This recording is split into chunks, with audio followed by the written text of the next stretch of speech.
As we mentioned, you can bring a reserve driver in. So just because you've had a mechanical doesn't necessarily mean you're out of competition. So let's see how Benny Maher 311 Motorsports LS underneath the bonnet goes up against the 2JZ of Warwick Hill. Zestino Tyres BMW. Jared, you were just talking about the BMW chassis and the popularity of those. Yeah, the BMWs are really wildly popular, especially in the Pro Spec Championship and Formula Drift. I think it's you know, you could run any motor, you know, 2J, LS, all that, and then how many suspension components are wildly available for that chassis in particular. And E36, E46, you look at something like Adam LZ competing in, you know, E36, what, I mean, that's a 20, 30, almost 30-year-old vehicle. It's kind of like the new school S chassis. So, all right, we will see if Mr. Hill will take him down from the chase position. And you talk about, again, this 311 Motorsports vehicle, and that's, who's that again? Is that it is Benny Maher out front. Warwick Hill, super wide and 4 wheels off the track. Oh, that is not where you want to be. That is a massive disadvantage for Warwick Hill. I don't know if he just got smoked out there by Benny Maher, got so far ahead of him. I know a lot of drivers talk about the fact you almost have to be close enough that you can drive by sound instead of being able to see. Right. Right, if you get too far back, you just lose track of where your markers are because you just can't see anything, and that smoke really does linger here. So you see Benny Maher, yeah, so Warwick Hill was right off line, straight lined, and then just rockets 4 wheels off, and that will be a massive advantage to Maher there. Again, repeating that we do not have one more times in this, so it is all about getting the 2 points for a win. Really, really interesting talking to 3 very different judges coming into this weekend. 3 very different sets of experiences, 3 very different sets of preferences, with judges, in fact, being Robbie Nishida, who you know very well, FD, also a Japan. Yeah, FD Japan. I mean, he's doing saying he's going to stuff Malaysia. In the Philippines, Malaysia, Indonesia. I mean, he was a one-time Formula Drift competitor. He takes a great perspective and stance into drifting. Who else do we have judging? We also have Brendan Dunker, the OG out of New Zealand, most famous for his work with 86 Corollas, doing weird things like putting an 18A motor into one of them, which is a motor I'd never even heard of, but Brendan made one sing and scream at Pukekohe Motorsport Park. And the gentleman, the nicest man in Australian drift motorsport, Danny Probert, joins them back on the panel again. So great to have Danny back with us again. So very, very experienced panel, Jared. I think you and I were debating how many tens of thousands of battles Robbie had seen, and I think we landed somewhere over 30,000. As we get to take a look there at the Celebrations Drift Hill, that is where you want to be here to check out the action at Sydney Motorsport Park up on the Celebrations Hill, as Warwick Hill comes back across the nose of the Benny Maher car. That is the line that the judges did ask for, but Warwick is having all sorts of trouble. Like, the car straightens up and it kicked again, but then Maher's had an issue there and he's straightened up. But I feel like that's you're going from a 0 run to start with, right? And that's not a particularly nice chaseable lead run either. No. It's got to affect Benny Maher there in terms of it just being smooth, being controlled, having good angle, having that fluidity. It's just not there, right? I think drifting has moved that way internationally in terms of putting a heavy focus on that lead. So that's very straight there. So Ben's got to get out of that because he doesn't know where Warwick's going to end up on the track. So I'd be reasonably comfortable. All right, well, as we are seeing both halves of this battle, let's throw it down to Tony B. Tony Bishop, what's cooking? Hi guys, thank you so much. I'm joined with a man, one other than Mad Mike. And every year you come to World Time Attack, you seem to bring a different car. Is that good, bad? Is that a challenge for you? It's always a challenge, but for me, it's always about the entertainment value. You know, I drift because of the entertainment. I drift for the fear and adrenaline for myself. I love building stuff that's unique, and I got a pretty special story with this car that goes a long way back. So, you know, sometimes it's a fan vote. We've done fan votes on Instagram, and what car do we bring? Last year, we brought a Pikes Peak world record car and entered the drifting and the time attack. But it's always just an honor to come out here to World Time Attack. Baker and the team just put on such a fabulous job, and yeah, it's cool just to get amongst it. You know, got top guys from Japan, top guys from Australia, New Zealand, and just get out there and have some fun. Thank you so much for coming down. We appreciate it. We're going to check out the car a little bit more shortly, but we'll let you get ready to battle. All right, mate. Thank you. Cool. Take care. Back to you guys. Thank you, Tony Bishop. Thank you to Mad Mike, as we are seeing Naoki on the line in his S13. I mean, what What a cool, iconic battle. I know Saxon earlier was like, what kind of fever dream am I in? He took a photo on his social, and Naoki's in his rearview mirror. How cool is that? And Naoki would have just been chilling out. Whatever, bro. I'm going to smoke him. All right, but this is going to give us a really good barometer of where Alex Sharker is at. We're talking about how smooth the Shark was. We're talking about his on form. He's the current EDC champion. Good placement. Current Super Drift champion. So Sharker looks smooth, and I did not expect Naoki to be. Naoki's had to come out of that shallow to try and close up some proximity. Sharker with a job out front here. Put your hands together, Sydney Motorsport Park for the Shark, Alex Sharker. Yeah, and we didn't even talk about it just yet, but as you can see, the cars get really disrupted. When they go into that large outside zone, you can see there's a bit of a ridge there. It's about 15 degrees, so when you get up there, it disrupts the car, so you really have to commit at angle and make sure that it doesn't disrupt the car and throw you off. So there you go, Sharker in that lead run, Naoki chasing him down. Look at Sharker use all the course, goes inside to out, goes over that rumble strip, tries to get out to outside zone 4, or the 4 cones, and then just navigates, really using all the course, getting that rumble strip. Naoki, a little bit of a struggle bus there in that chase position. So we're just taking a look at another replay here, so the judges are able to request these, and we also show them for your viewing pleasure here. So Alex the Sharker out front with the barra power underneath the bonnet of the S14. Nice smooth job there from Sharker, just ran the nice line, really smooth, no wavering of angle there, didn't get in and out of it too much. Gave Naoki the chance to come back and make a fight of it. Naoki sort of just did like a mid thing, like a conservative thing. Yeah, and look at that, we're not seeing Naoki yet. I hope he pulls up and maybe puts down a heater of a lead run. The judges' requirements, the driver's meeting, a little bit lengthy yesterday. You guys know what to do. Come on now.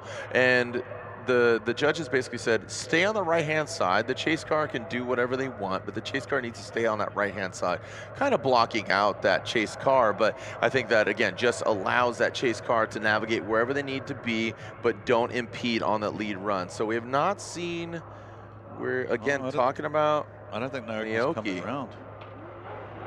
So this is only battle number 2 of the... Oh, there he is.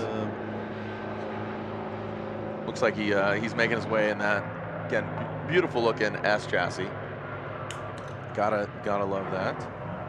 Here we go, Naoki's. So we have 28 battles to get through tonight, Jared. So All's 28 head-to-head competitions tonight. So Naoki Nakamura. Oh, now he's going to get a deduction for that, right? Yep.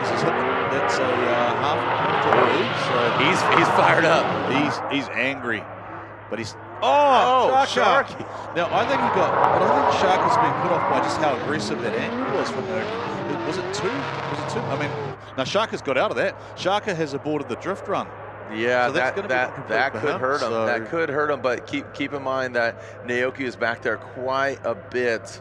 Let's take a look at that again, because, you know, he might have impeded on him, but he needs to dial it back. If he's too aggressive, that's his own doing.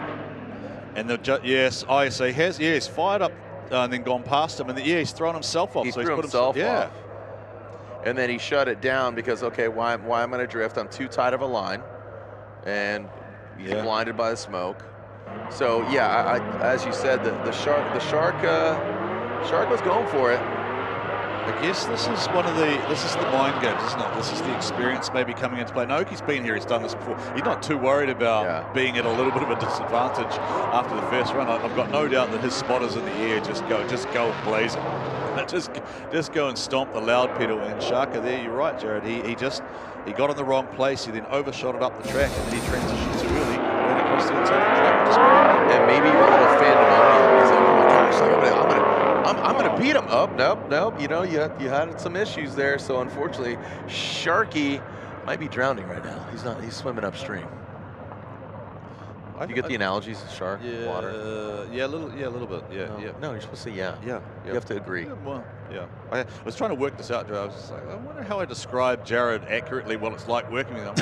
Guys, I'm sitting here thinking, and then this thing came up, and I was like, not you, but the person I'm going to reference has been sober for ages. So I was it's all good, man. Jared's got more lines than Prime Time Charlie Sheen. Hey, Tiger's blood. Here we go. Speaking of Tiger's blood, here we go in the next pool. Scotty Shimry. We're not drowning. We're swimming, babe. We got floaties on. Who do we have here? Scott We got Shimry and Boga. Brendan O'Grady. Scott Shimry Boga. behind the wheel of the... Oh, no! Jambro! What are you doing? No! Boga, nowhere to go. I felt like you just shamed him. Like you just went to the bathroom on your carpet. So what is going on there? So, he said no. So the reason I'm doing... I know you do have a puppy, but it's not here on track. I do have a puppy, but Scott Shimry, for the last 5 years, he competed a few times and then he had some other commitments, right? And Scott Shimry was an absolute pest in the live stream chats.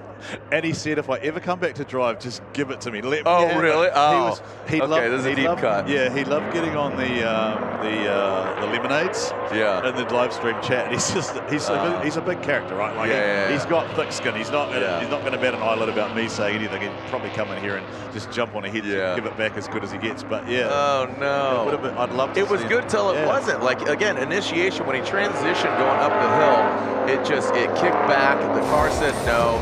Boga put his car in the right place, and he's going to have an advantage here going into this battle.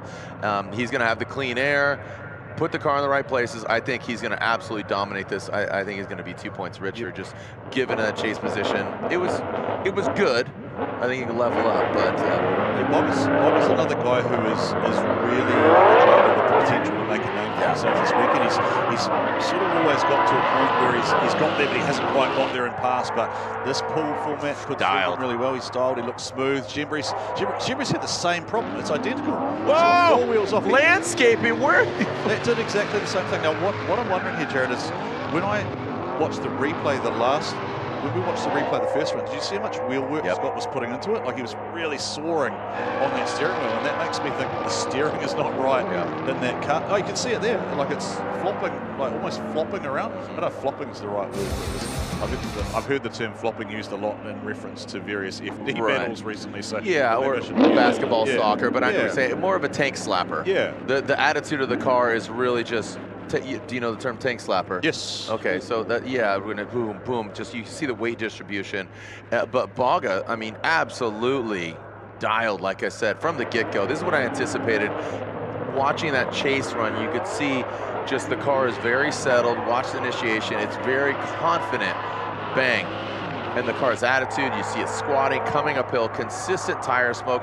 Not that that's a criteria that Dean, Brennan, and Robbie are scrutinizing here, but in that chase position, he goes way off. I think he must have been driving his excavator too much. He's off there digging a trench. He's a civil contractor in his full-time job, so he does. Well, here's a shovel. Can you dig it? Yeah, does no, you can't dig it. The odd trench. He just tried to do it with a Sylvia that time. Right. Look at how good this thing looks. Matty Hill's brand new Spares box A90 Super. It looks silver. It looks smooth.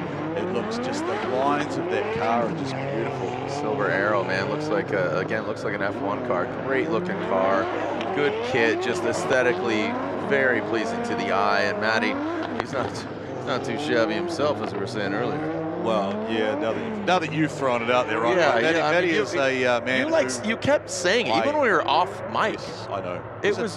You made it weird. He's a pretty man. Like, is the car prettier than Matty? I mean, even Matty said that. Is the car prettier than Matty? No. And he was very much a favourite of the ladies when he was over doing the D1NZ National Drifting Championships. So Matty Hill's always got a smile that lights up a room, doesn't he? And he's never met a microphone he doesn't like talking into. And he's a father. He's got peppuccino on his arm. I was making fun of his tattoo, but it's after his daughter. So a great young man. Here we go. He's ripping some snap-on tools on the door, and here we go into this. He's got Yakoy up first, right? So he's going to have to work for this. Look at him just dive out of that. Out of the smoke. Yeah. Yakoy like a monster in the mist. Yakoy, we talked about how fast he was going to be. He's just, look at that control. Like he's moving up, but he's not. It's not surgery, right? Like it's not going in and out. He wasn't stabby. He's making it fluid. Well, he just about come back across there and just about decided to be the first person to put a mark on that brand new Silver Arrow. I'd be like, Yakoy, and then maybe it was it's okay. It's okay. It's like Yakoy's signature.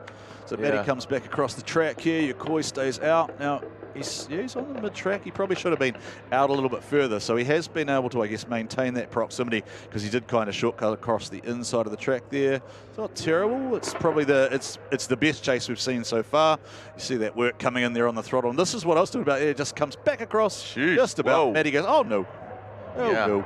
Matty definitely, he flinched. This is, like I said, establishing dominance here. Yeah, this is, I did go through and try and pick out some of the battles that were going to be the standouts, right? This is one that I had my eyes on. The other ones I've got are Mad Mike and Rob Whyte again for round number 57 of their never-ending. So last year, Mike had the little NA motor, 390 horsepower here. Oh yeah, and did the one more time. Yeah, did the one more time fight. No, was it the year before maybe? Was it the year? 2 years ago. Was, yeah. MX5. Yeah, and he did the massive fight back, and it's kind of just always been. It feels like one of those boxing rivalries that goes backwards and forwards because they are both champions. They're both big names in the sports. They've both got very high quality programs they run with big name sponsorship behind them. So yeah, it just feels like that kind of. Look at that. Yakoy hits that cone. So like you said, that'll be a deduction. Goes across the nose of that beautiful Marks 5 Supra that we're talking about, Matty Hill up the hill. Look at Matty. That was his own doing. Little battle damage there on that front left, but Yakoy uses all the track in that MCR factory, the blue S chassis out front. Matty has to dive back a little bit here. Yakoy talking about his speed. He wanted to bring a more consistent vehicle with the rest of the pack, and I think he did just that. But Matty, aggressive out of the gate. Yeah, it's an interesting way to go about your very first competitive battle. And look, if you're going to pick someone to go up against, you pick one of the best in the world, right? And then you go and put it all on the line. And to both drivers' credits, and something that Robbie did say in briefing is, if you get tagged, just keep going. Don't get out of it. We're not playing that game. All right, we're going to go down to Keziah in the pits. Who have you got with you, Keziah? Thanks, Warren. I've got Mercurial Mouse. Now, if somebody could win an award for the flashiest, fanciest, pinkest car down here in the pits, it is Mercury. Being part of this competition here tonight, we're under lights, where all the action's underway. How does that feel for you, being one of the first girls to do this?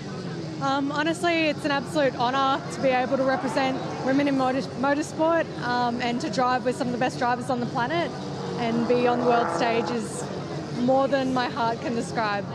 I'm absolutely honoured. Thank you. And it's awesome seeing all the emotion of the women down here as well. Now there's more cars lining up, so we're going to be very short. Back to you guys.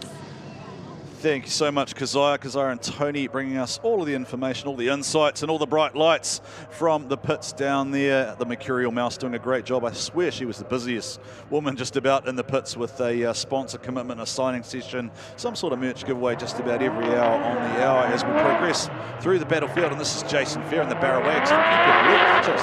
It's the 2J Wags this weekend, and he is up against Aaron Dewar, the D-stroke 2.3 litre. B motor underneath the bonnet, and Dewar just basically wanted to build something that was a challenge to drive, and it certainly has been as he loops that out there, and that will be up to the judges to decide if there was any impact on the chase car from the lead runner, or if it is just a driver error. Jared, first look at the D-stroke 2.3 machine there. Certainly looks like it wants to be up in the revs there in order to perform at its best. Well, you talk about, the 2J, and we look at Farron's, but interesting approach here. Usually it's like no replacement for displacement. So like you said, just a different approach. Ooh, he attacked on the inside. That is, again, that chase vehicle. So if we go back there, though, did Jason Farron slingshot up the track a lot later than all the other cars? Have a look at this here. A delayed launch, failure. Yeah, just like the other cars seem to have come across the track further first. Jason Farron's like in the middle of the track and then come across quite late. And I wonder if maybe Aaron Dewar thought he was going to be over in front of him to give him. I don't think so. I don't think that looked too out of sorts. I don't think so. Okay. Yeah. I mean, he's on the right-hand side. The judges requested. Okay, he's on the right. He comes across. He's to that outside zone. So you're saying maybe a little bit too late getting over to the left-hand side? Yeah, was he late coming across in front of, and maybe Aaron expected him to be in front of him, and that's why he's kind of kept going the way he has, and it's just messed him up. I don't know. I'm not, I guess, I'm not sitting there as one of the three wise men who has to make the decision. And look, ultimately there is another half of this battle to go. So still a little bit of work to do. The fact that we're taking another look at the replay here makes me think the judges are looking for some clarity here. It is an interesting view from that drone shot above there. I'm just wondering where. Oh, so we've gone straight into the battle here. Jua on the gas, this time the DPE team, 2 cars here, Promosa tyres on the side. This is Aaron Jua. Now, Aaron has smashed those cones off the track, which means he is well up the track there, and that is going to be a disadvantage to Ferrin because he sent at least 2 or 3 cones flying. Might have even got all 5. So Jason Ferrin maybe caught out a little bit there by the speed of Jua out front there and then playing catch up in what is a brand new build, the 2JZ wagon. So let's have a look. So this is a different view than what we saw before. So that was what I meant, like where he was compared to where Jason Ferrin kind of ended up as he came across the track. Jason came across kind of in line with that second cone. Pretty much everyone else we've seen has been on the left-hand side of the track earlier by that first cone. Okay. All right. Tony Bishop. What's going on down there, mate? Yeah, guys, here with Saxon boys, last year's winner. Mate, the car's looking fresh. You're looking fast on track in practice yesterday.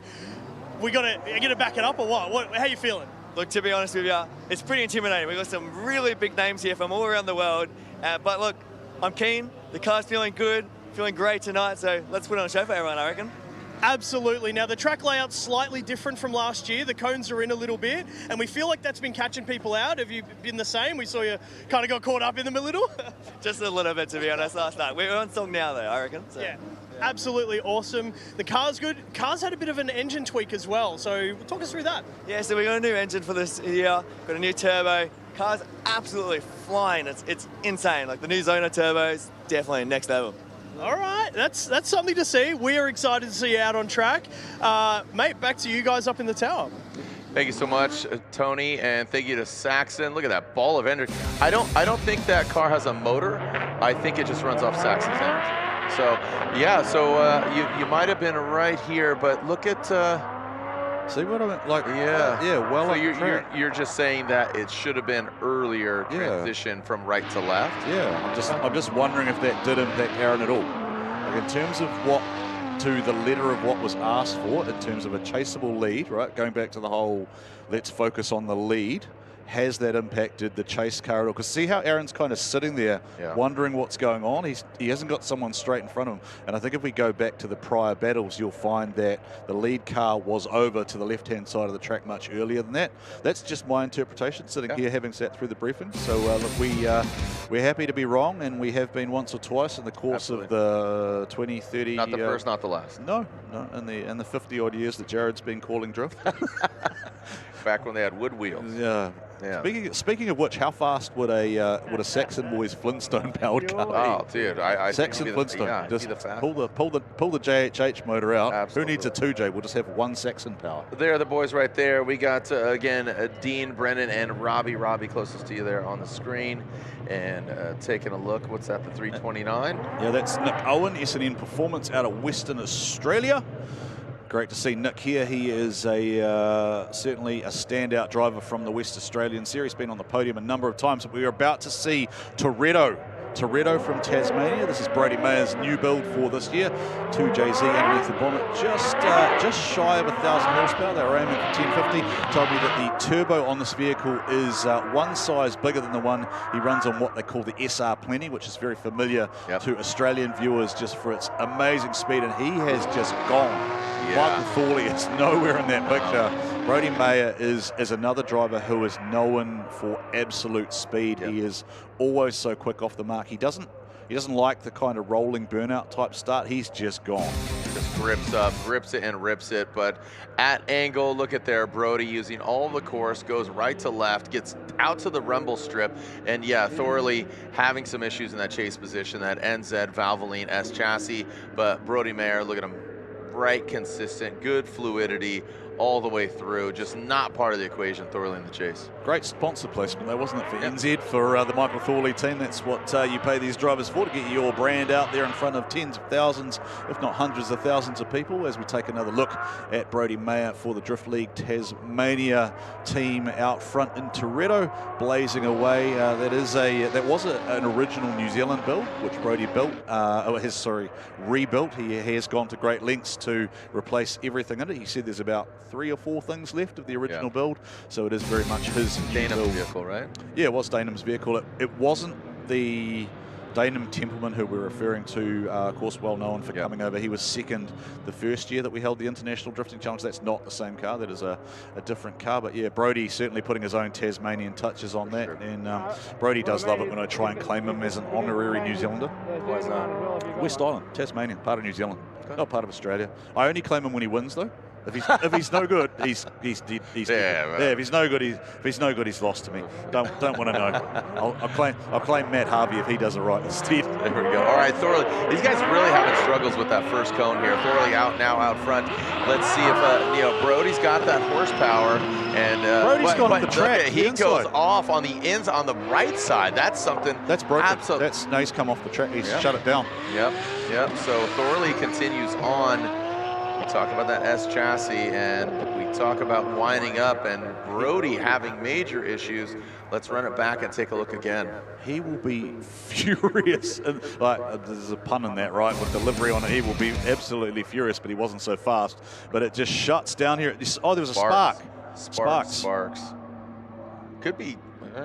So we have got...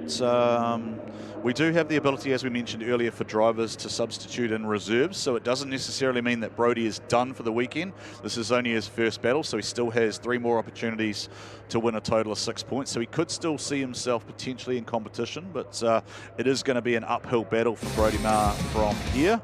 As we take a look again at, that is Nick, Owen and Sam Tabuch on screen. So they have this one battle tonight, but then we'll advance on?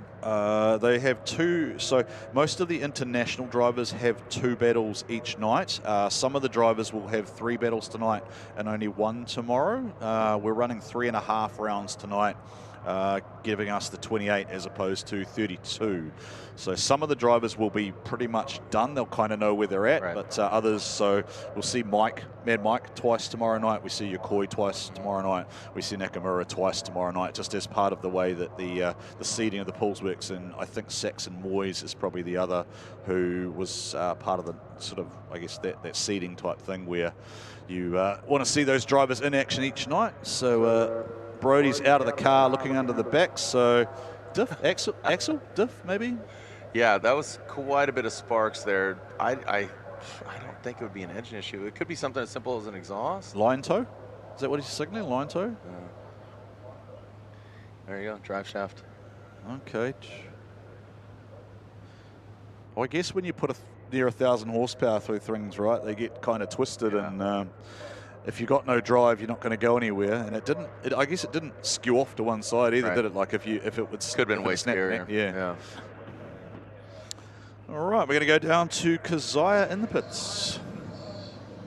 Thanks, Warren. I've got Matty Hill with me. It's your first time taking this brand new Toyota Supra out there on track. You got the win against Yakoy. How are you feeling about it? Amazing. Completely surprised. This car's had 4 laps of testing yesterday. I did 1 battle prior to this with Saxon in a practice run. That was my first proper battle under pressure against a legendary driver, and the car performed amazing. And look, I couldn't be better. I'm so stoked. Brand new build, everything's running great. My team's been helping me non-stop with the car to get it here, and it wouldn't be here without them, my sponsors. So yeah, it's amazing to be here. A lot of heart and soul has gone into it, but you were still working on it up until Wednesday night to get it out here. So to see it perform like this, how rewarding is that for you and the team? Look, it's huge. It's a massive milestone. I didn't think we were going to make it this week. We had engine issues earlier in the week. I was up at 2 a.m. rebuilding the motor with Red Sun Motorsport because there were a few problems with the rocker covers, and it's on track now. So this moment is just, I feel so good. It's amazing to be here, yeah. Hold on to this moment because you've still got the rest of the night to go, and you've got tomorrow as well. How were you feeling about some of the drivers out here in the competition this weekend? look, every year World Time Attack really has amazing drivers. Again, this year they've stepped it up. The cars have stepped it up. There's a really good field this year, and it's going to be a challenge to beat them. But we're on song. You've got the right weapon. You've brought out the right tools.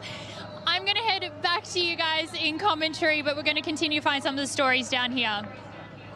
Keziah, thank you so much. Matty Hill, you could just feel the confidence just growing within his mind and in his car, man. That's really, really great, really fantastic to see him just, again, put this thing together. You always want to, you're like, all right, it's going to come together, and then bang, it just works out. He's a guy who does know his way around Sydney Motorsport Park too, so he has, in the traditional format, he's qualified #1 before, been to the top 8 plenty of times. I think he's been to the top 4 as well. Hasn't ever quite managed to have, it's always been something beyond his control that has stopped him from maybe just rising to that top step. So maybe, who knows what a story that would be. A brand new build, not tested, up till 2 in the morning. It's kind of the stuff of lore that exists so often.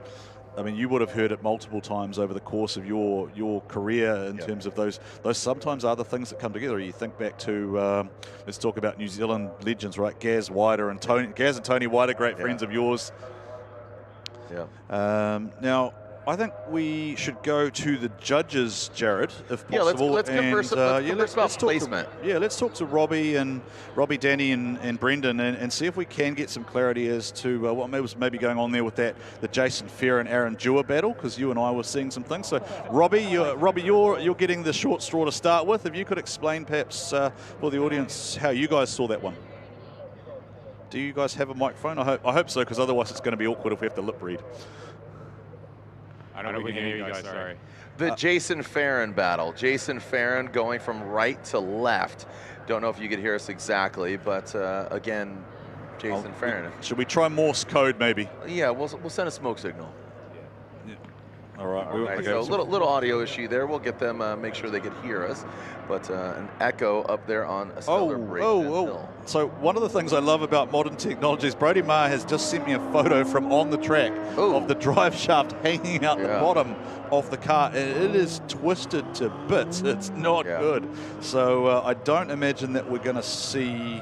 I wouldn't imagine we'll see him tonight, but maybe not tonight. Yeah, he'll be back tomorrow. And drive shaft, if it just fell out, possibly interchangeable depending on what it is. Licorice. Yeah, it's like a bit of licorice right there. Yeah. All right, look at this, and here is how our Pool A ladder is shaking up. Naoki Nakamura with 2 points, Fernando with 2, and the remaining drivers with 0.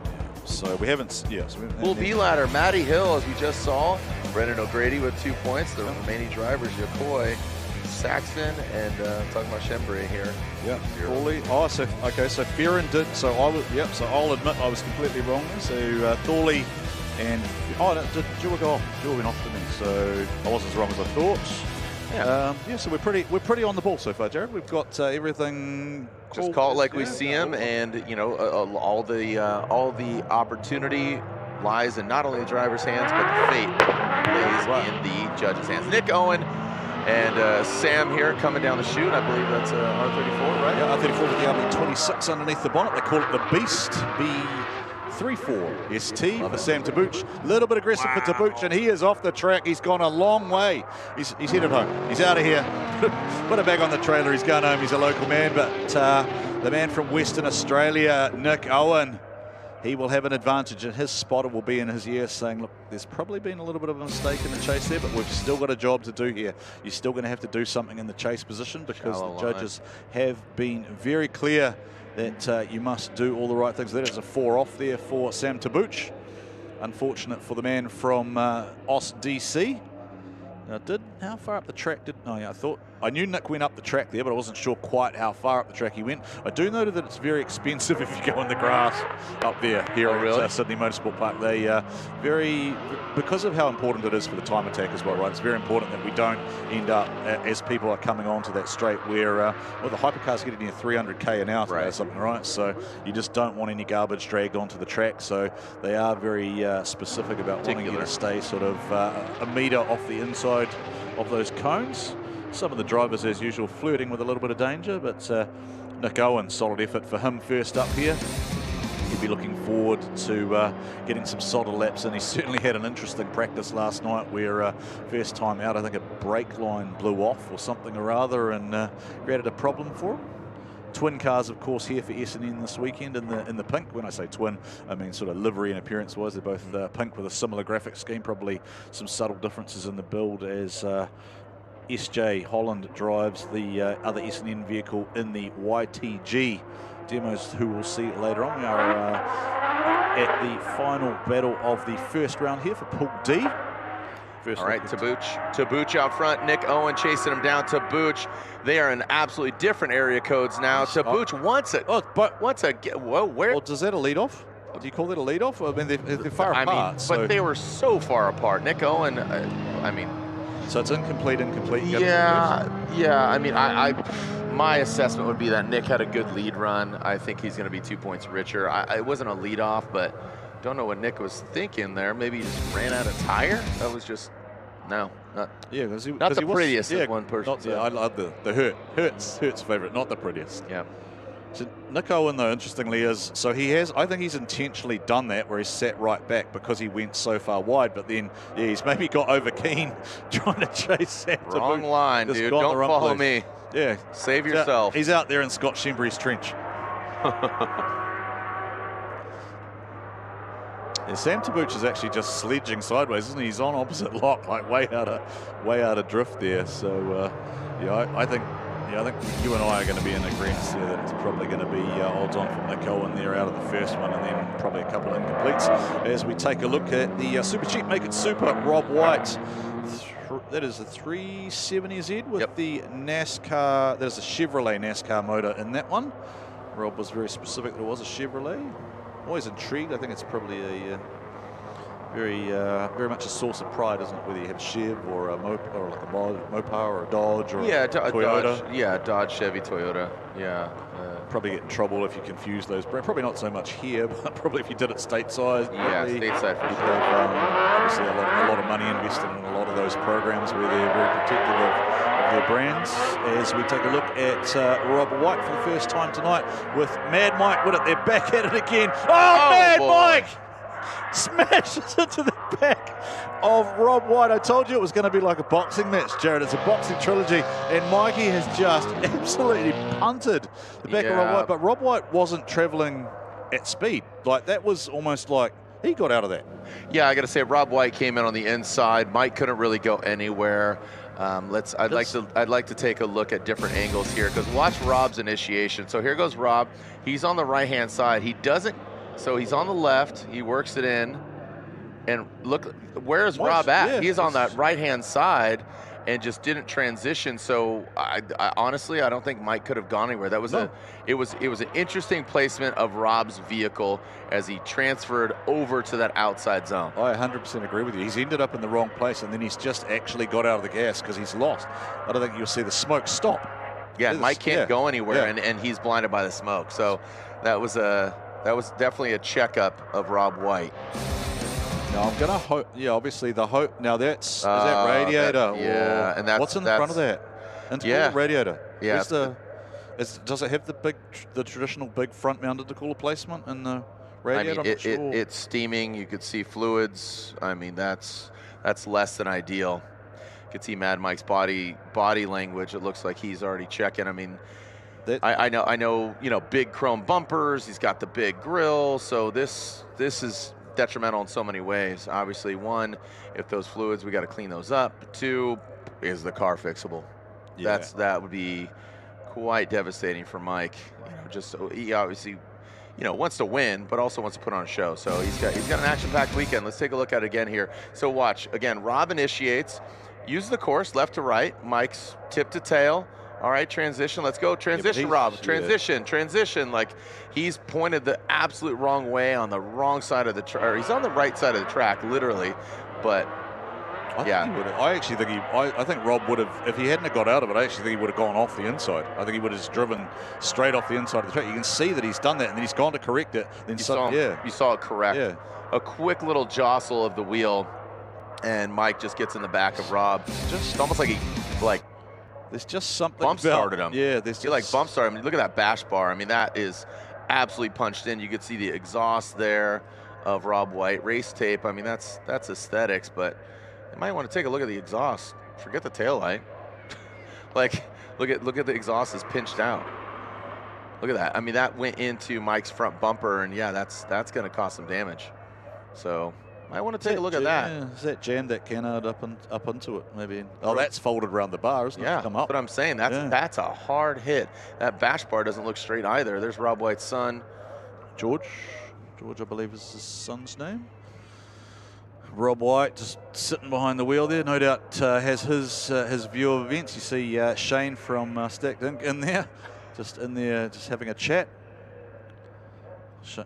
There's Mike getting the toe off.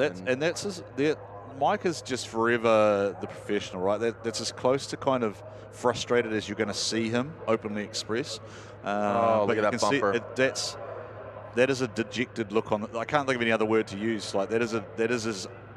You don't see Mike not smiling or not kind of, but that is a look of. I'd call that it's dejection and it's resignation. I think he's built enough of these cars and these motors over the years. He knows pretty much what they're capable of fixing and what they aren't. No doubt they'll get that car back to the pits. They'll go over it with a fine-tooth comb. And if there's a way to Kiwi Ingenuity number 8 wire that thing back together to come out and put on a show, Mike will do it, right? He'll run that thing with no nose cone, cable tied and duct tape back together, but only if it's not going to put what will be an expensive motor and an expensive build at risk, right? Because they can't afford to destroy a quad rotor motor like that when that car has other commitments. So I'm really intrigued to see, in terms of from a pit perspective, when we kind of maybe when this car gets back down there, how much actual visible damage there is. Obviously, respecting the fact that they probably want to stay a little bit out of the team's way, but yeah, we should be able to get a pretty good insight in terms of what's gone on there for the Firsty machine. Poor Mike. Don't bend my car, don't damage my car. Mike said don't crash into me. I don't think he thought that he was going to be crashing into anyone. Yeah, but when a car is there, you can't go anywhere. And you could see that front bumper. That absolutely got into the back of it. So as things are shaking up here for Mad Mike, let's go down to Tony Bishop. Tony. Guys, I'm here with Rob's crew, and we're just having a look over the car. Obviously, you spoke about a lot of damage. Is it salvageable? What do we think? Yeah, no, not a big problem. Just the brake fluid reservoirs are popped off. The back's just a bit of duct tape. Should be right. We're back on track in a minute. All right, that is the spirit of the Make It Super team here. Rob, you've just come in as well. How you going, mate? That looks a bit hectic on screen. Oh, look, yeah, we haven't had any practice laps out there, so we... that was my second lap. I went out there, entered. We're playing with diff ratios. Went out there, entered. I know I didn't feel that outer zone I would have liked to have. And next thing I felt that big bump in the back from Mike. And I just tried to keep it drifting and hoped he stayed with me. But when I come around the track, I looked over and I could see his car still there. So it was devastating. Hopefully they can get that thing going again. And yeah, it was just lack of practice, lack of laps. We're out there pretty much doing warm-up laps now and trying to figure out our cars, and yeah, I know Mike would have tried to get up there and trusted that I put a good line on, but yeah, I just didn't have that good lap dial yet. There you go. No, and look, I feel the emotion from you, mate, and I'm sure obviously Mike and his crew, you'll have a word with them and they'll sort it out. But back to you guys in the commentary box. Thank you, Tony. Thank you, Rob. He said sorry. There it is. And it's kind of what I was waiting for, kind of baiting him a little bit there as far as he's admitting that it was less than ideal as far as line and placement of the vehicle. He knew Mike is obviously a very talented driver, but positioning and smoke, and you can't avoid that. That is absolutely a case of a perfect storm. Mike being aggressive, he knows who he's going against, and Rob just not putting the car in the right place. Mike came to a halt, but unfortunately it was a 370Z that stopped him as opposed to his own power. Yeah, it's Luke Fink just in the background there, just lending a hand there to push Mikey's car into place. And no doubt that crew from TCP Magic will be straight into work there, trying to get a gauge on whether that car is indeed salvageable tonight. But yeah, you're right, Jared. You could feel the emotion in Rob's voice. It's never really the done thing to come out. So I effed up, right? But it's as close to as you're going to get, right? And he feels bad for a fellow competitor, a showman, and he knows that Mike doesn't back off. Like Mike doesn't hold back. Mike is here to put on a show. if there's a car to be chased, he's going to chase it. So see low standard. Yeah, there is. The guys, they're tasting the fluids. What's going on there? Because, like you said, the critical parts out front. Is it oil cooler? Is it a radiator? He's got a wing mirror. So yeah, because I think he has the hood mirrors. Yeah, you know, like the fender mirrors. Seeing the lighter side of things is always the smiles come back a little bit. Like I don't think it's not the end of the world. The initial frustration. That's a Shimry. That is a Scott Shimry. Just and that is Kurt Dunn from our crew over there, just talking to Mike just to see, I think, if the car will be repairable. Shimry in there, as all good drift competitors do, to say, look, what do you need? What do we do? How do we get you back on track? Is there a way to make this thing work? But we'll wait for some comms as there's a bit of a clean-up here going out on track, Jared. So again, a welcome to you all. If you have just joined us on the International Drifting Cup broadcast, brought to you by Garrett Advantage Motion.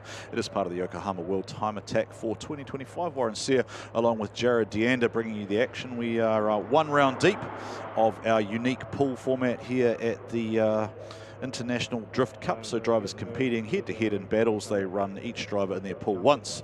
2 points for a win, 1 point for a draw, and 0 for a loss. Then we go into a great 8, as you would know it tomorrow. 1 more times come back into play, and we crown a champion. So about 10 o'clock tomorrow night, somebody will hear the words from Jared Deander's mouth that the champion is. Dude, such a cool event. As we got Kaz down there, and because what's going on with Mikey is, Mike, give him a big hug. I think he needs one. He's walked away. Let's see if I can grab Mike now. I know you're looking at the car. I know it's a bit of an awkward time for you, but can we just get your side of the story of what happened out there? Yeah, you know, you're going up against Rob Whyte. He's multiple-time Australian champ. He's one of the best drivers here. So you're going to commit. A lot of the time you're driving blind. But I came through the smoke, and his car was totally in the wrong place. And for me, I honestly felt like there was a car parking zone in Zone 1. So I had nowhere to go except just straight into him. It was so fast, and yeah, we got a lot of work ahead of us now. It's unfortunate. This car's not fiberglass, so you can't just go put other panels on. It's still the original panels from back when I had this back in the 90s. Not too worried about the panel damage, just more so the radiator, the oil cooler and stuff that's been damaged in the front. But yeah, I got the best team in the house. We're on a thin crew, skeleton crew, because half my Japan crew are in Japan doing a rally. Kawato's up there. But yeah, got the best team here. So if we can get it back on the track, then we'll be on. But like now we can sub another driver in, and they can kind of go through and see what points they can get for us. And we're just going to continue to fix this thing. Yeah, it's hard though. I can hear a little bit of the frustration in your voice, but yes, if you can sub one in and still hopefully try and get some points. I mean, does it look salvageable from what you've seen? Yeah, I can't even get the hood up yet because it's reverse flip, old school 70s style. So yeah, I'm not going to say anything, but like I say, I got the best team here. Fair enough. Well, I hope you can get it back out there. Thank you so much for making the time to have a quick chat. I'll head back to you guys. Thank you so much. And yeah, you get a sense that he's like, son of a gun. I mean, just it's. Yep. Yeah, perfect storm, man. Such a bummer. Yeah, but the interesting thing, right, is the format does allow, you could sub someone in tonight, and then Mike can jump into potentially another car tomorrow. Well, here's the other scenario is, because Rob was at fault, does that kind of like, you know, Rob's at a disadvantage when you get the 2, yes, even though he wouldn't, you know, move on because Rob took him out, you know, because of format. Yeah. We'll get to that. We'll unpack it, but you know it. And again, Rob admitted it. It wasn't malicious. It wasn't like, oh, he checked him or did a flop, as you said earlier. That was a perfect storm. It's very unfortunate. You can feel it in Mike. They're both class acts. It's not malicious. So we'll revisit that and unpack that. But right now, Naoki and we got Jiren. And Jiren, this thing sings like a symphony, man. It is just such a cool car. I mean, look at this. This looks like a girl's playroom right now. The pink and purple's all over, right? It looks awesome. But this is a playroom of a different sort. Oh, Naoki, where are you going, Jiren? Naoki absolutely annihilating the placement of the vehicle. S chassis gets all the way out there. Now transitions back down the hill. Naoki, great angle there. Jiren, as beautiful as it is, as the song it is, it's unfortunately just a little bit of a mosh pit as opposed to a symphony. Yeah, the parts trade Lexus RCF. I think it's just a case sometimes of it's no right? And you've got to just get that out of your head. You've just got to go and drive your line. And look, I hope for Jiren's sake, for confidence, that he comes out and he drives the lead line that he's capable of delivering. There's no shame in saying I wasn't able to chase Naoki. Naoki is blisteringly fast, he's aggressive, he's always going to put the car in the right place. So there's no shame in this kind of thing happening. The trick to this is, from a confidence perspective, he needs to come back down and he needs to go and throw down the line that he is capable of doing. That's like wrong side to wrong side, and then from there you'd almost say, look, just conserve your tyres, and it almost looked like that's what he did. He didn't really get back into it. That thing will blaze those rear tyres. There's no point in using them up. You may as well come out and have a lot of grip left for your lead run, and at least try and salvage something to set yourself up, because again, you're in the pool format. You've got 3 more chances to try and earn yourself 2 points. So I think Jiren's got a little bit of work left to do, but Naoki Nakamura might be the first of our drivers to lock in 2 from 2, like Naoki's 4 points, bad, and he's pretty strong from there. You hear that knocking? That's Naoki knocking. And it usually knocking is. Naoki. Yeah, it usually. He's a gangster, dude.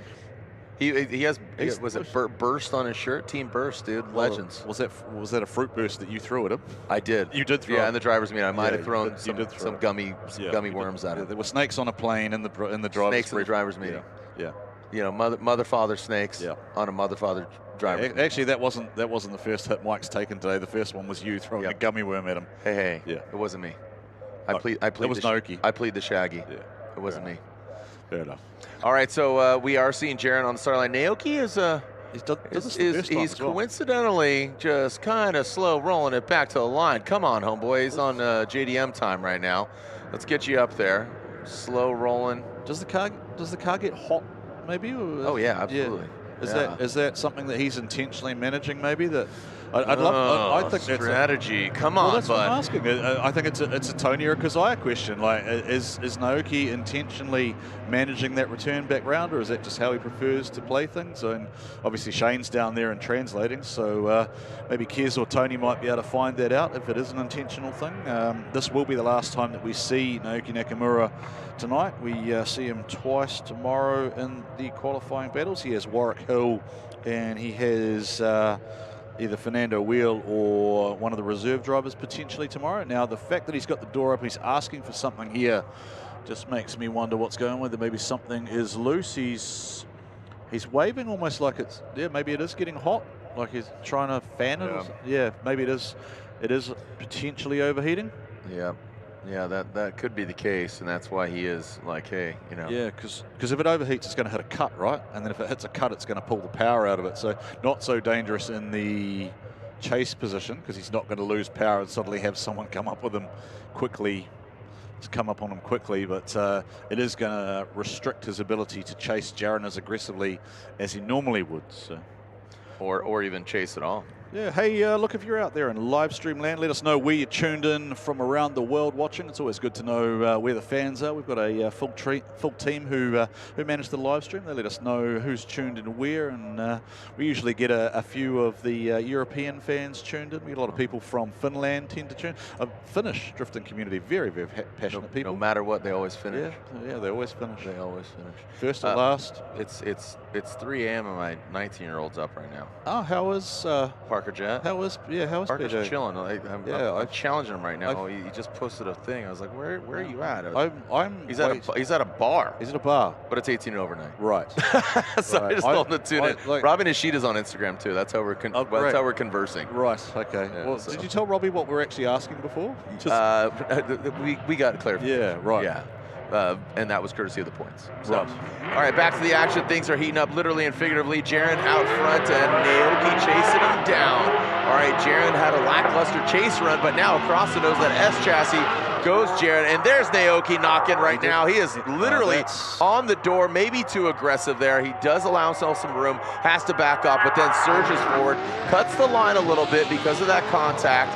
But I like Naoki. He does, I mean, even though it is that big V12, he does, again, knock on his door, backs off, reassesses himself, and then gets back into position. Watch this replay here. Tell me, is this a handbrake drag or like a foot brake here, though? You'll see Jiren's rear wheels actually stop spinning, and that's what's causing the contact there. Yeah.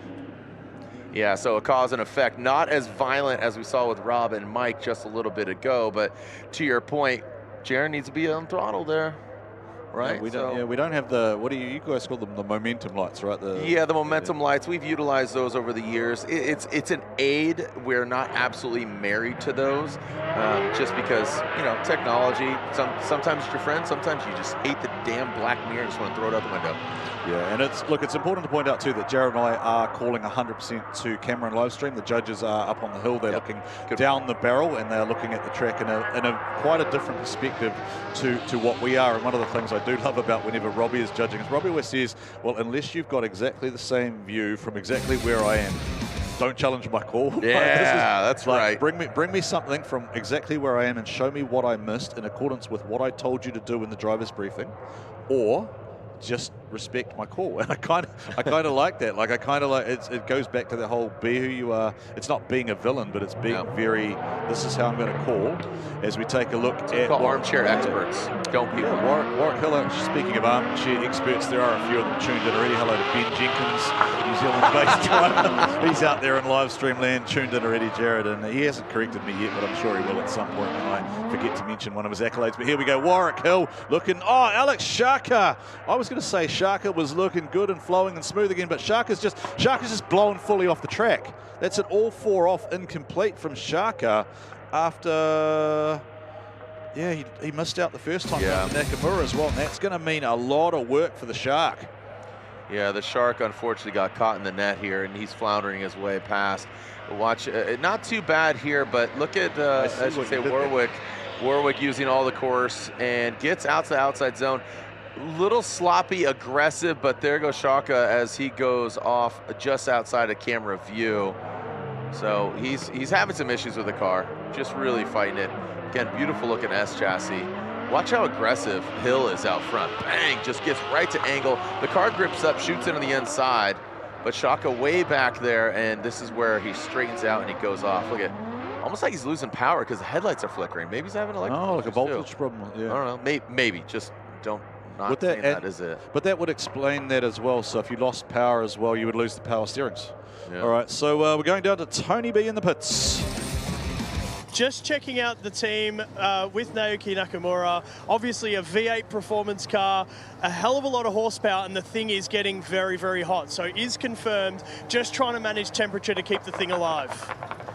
Speaking of hot, Tony Bishop, thank you, sir. Oh, he's a pretty man, isn't he? A pretty man. Available for all your commercial bookings, by the way. If you need a host here in Australia, you pimping him out? Yeah, why not? I get a cut of that, right? What do you get for that these days? 15, 20, 50%?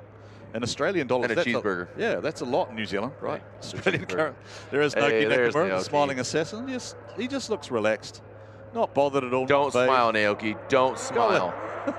Don't smile. Get out of here. Get out of here. No comment. Get out of here. He's running hot too. Easy. Oh yes. Naoki. Oh yeah. Is he actually?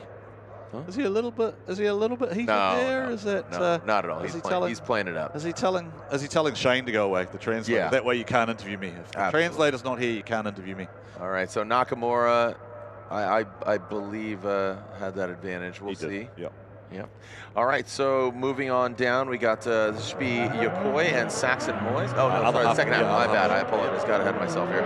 All right, so Hill and Shaka out front. You can see the bumper is off, and Hill is climbing that hill, run up the hill into that outside zone. And look at, I mean, way more dialed though instead of the chase run.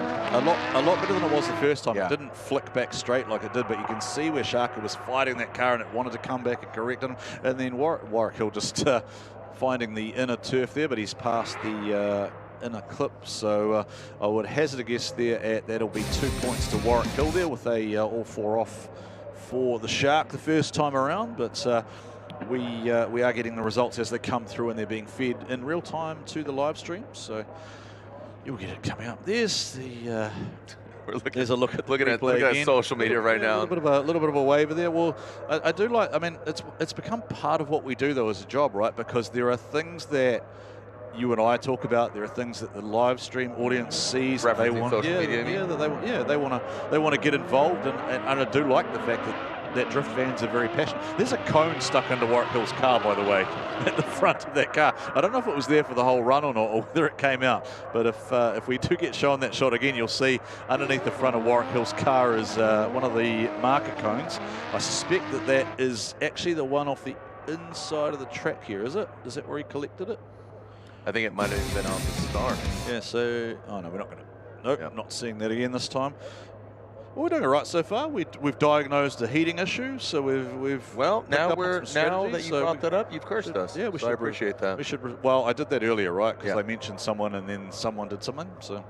All right, so guess what? The action continues here at the International Drifting Cup, part of World Time Attack, brought to you by Garrett Advancing Motion. We'll be right back here from New South Wales.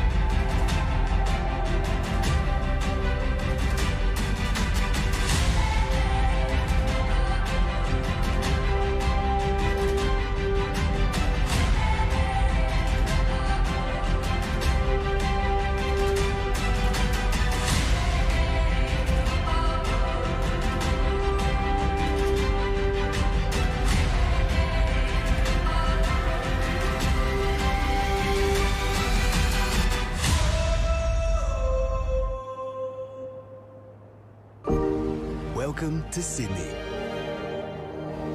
Upbeat. Downbeat. Feel its heartbeat. Open spaces. Open arms. A place to feel alive. To feel free. Come feel it all. And feel new. For over 120 years, BOSCH Motorsport has fueled racing legends. Some things never change.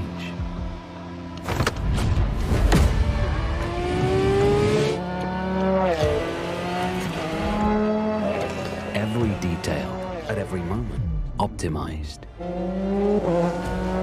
When quality and performance is demanded, choose BOSCH Motorsport fuel pumps. Yokohama.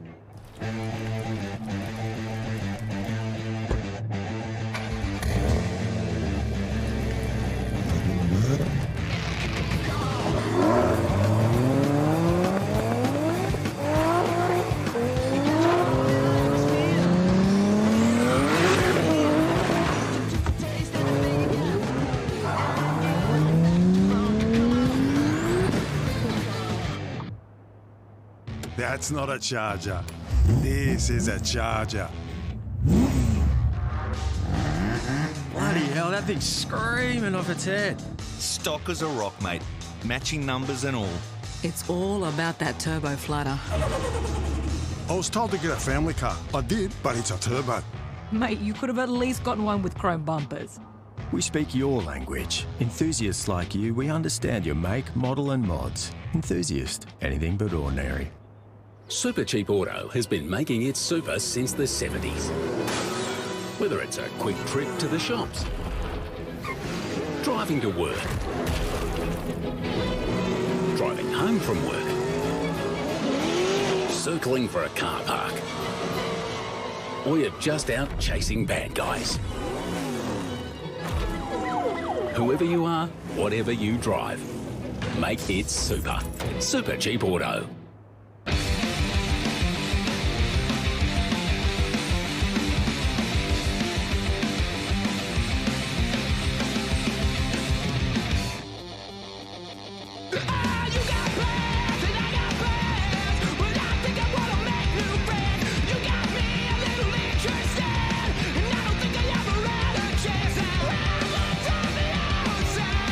You seem so different when I took the love.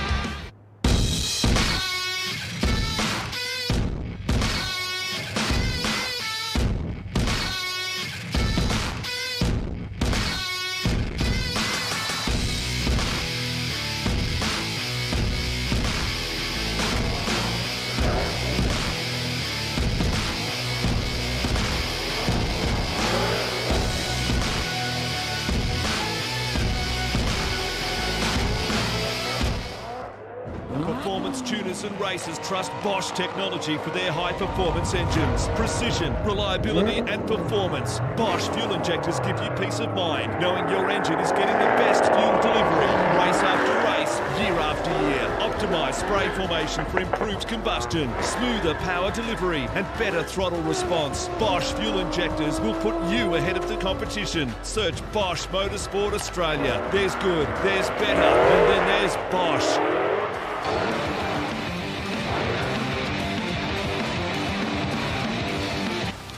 Well, ladies and gentlemen, welcome back to the Garrett Advancing Motion International Drift Cup, the YTGs. The girls, they're out on track. That is the Drift Cat.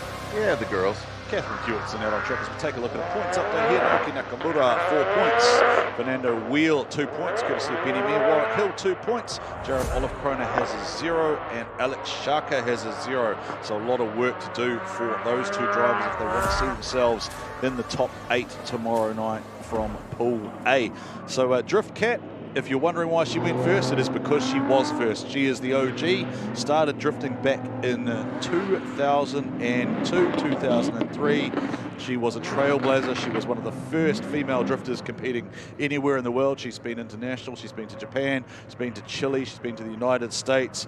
Had a couple of years off, and by a couple I mean over 10, to build the family business back up, and now she is back on track in the NASCAR-powered VK Commodore. This is Karolin Kajala, proudly Polish. She is a former champion kart racer and hill climb competitor, now finding her way in drift with the Racer Industries sponsored V8 86. Great to see Caroline out there on the track, and she is doing a good job representing all of her sponsors. So this again is the YTGs, the brainchild of Ian Baker, the Drift Mama. Shout out to Lily and Lou back home, her lovely daughters. Kim Tholey, wife of Michael Tholey, competing in the competition tonight. The Drift Mama in the 2019 New Zealand Pro Sport title winning car, campaigned by her husband, resplendent in pink and purple with the ABC Drift Kids on the roof. And shout out to the ABC Drift Kids team. They are tuned in. You've got a copy of that book. Yeah. And, I think TJ got it. Start them young. Yeah. Yeah. Mercurial Mouse, Mercury Lien. ProFlow sponsored entry, and she is out there just doing her thing. That would be quite easily the lowest powered car that we are seeing in drift, so it is not easy to attack. I don't think people realize how uphill that section actually is. That's what I was going to say. Just being underpowered and going uphill, that is that's a tough combo. We had a situation last night where we basically had the pro drifters saying at 700 horsepower I can't get up the hill properly.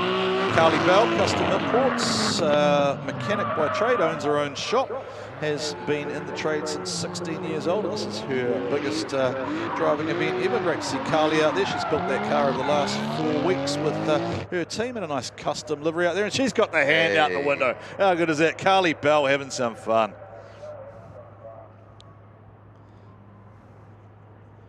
Remember, after this, we have 3 more pools. Indeed. That we're going to navigate. Yeah, we still have plenty to go here at the International Drifting Cup. This is SJ Holland, Sarah Jane, doing the S&N performance thing. This is the team car, sister or brother to Nick Owen, we saw earlier, and SJ looks like she's just got some issues here. She is, of course, proudly from Whangarei, home of the infamous Drift Corp, Whangarei and Gaz Wider.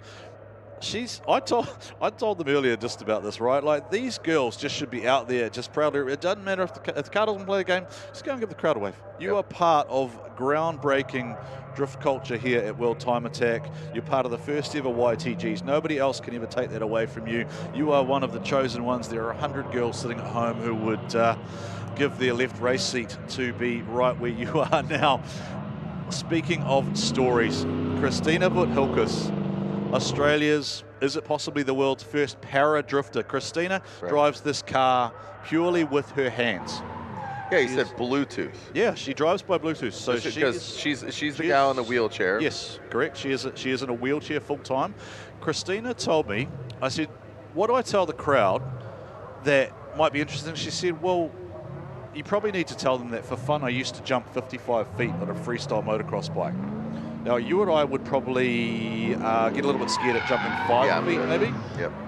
She used to jump 55 feet for fun, and now she's out here just hanging out with the girls, having some fun.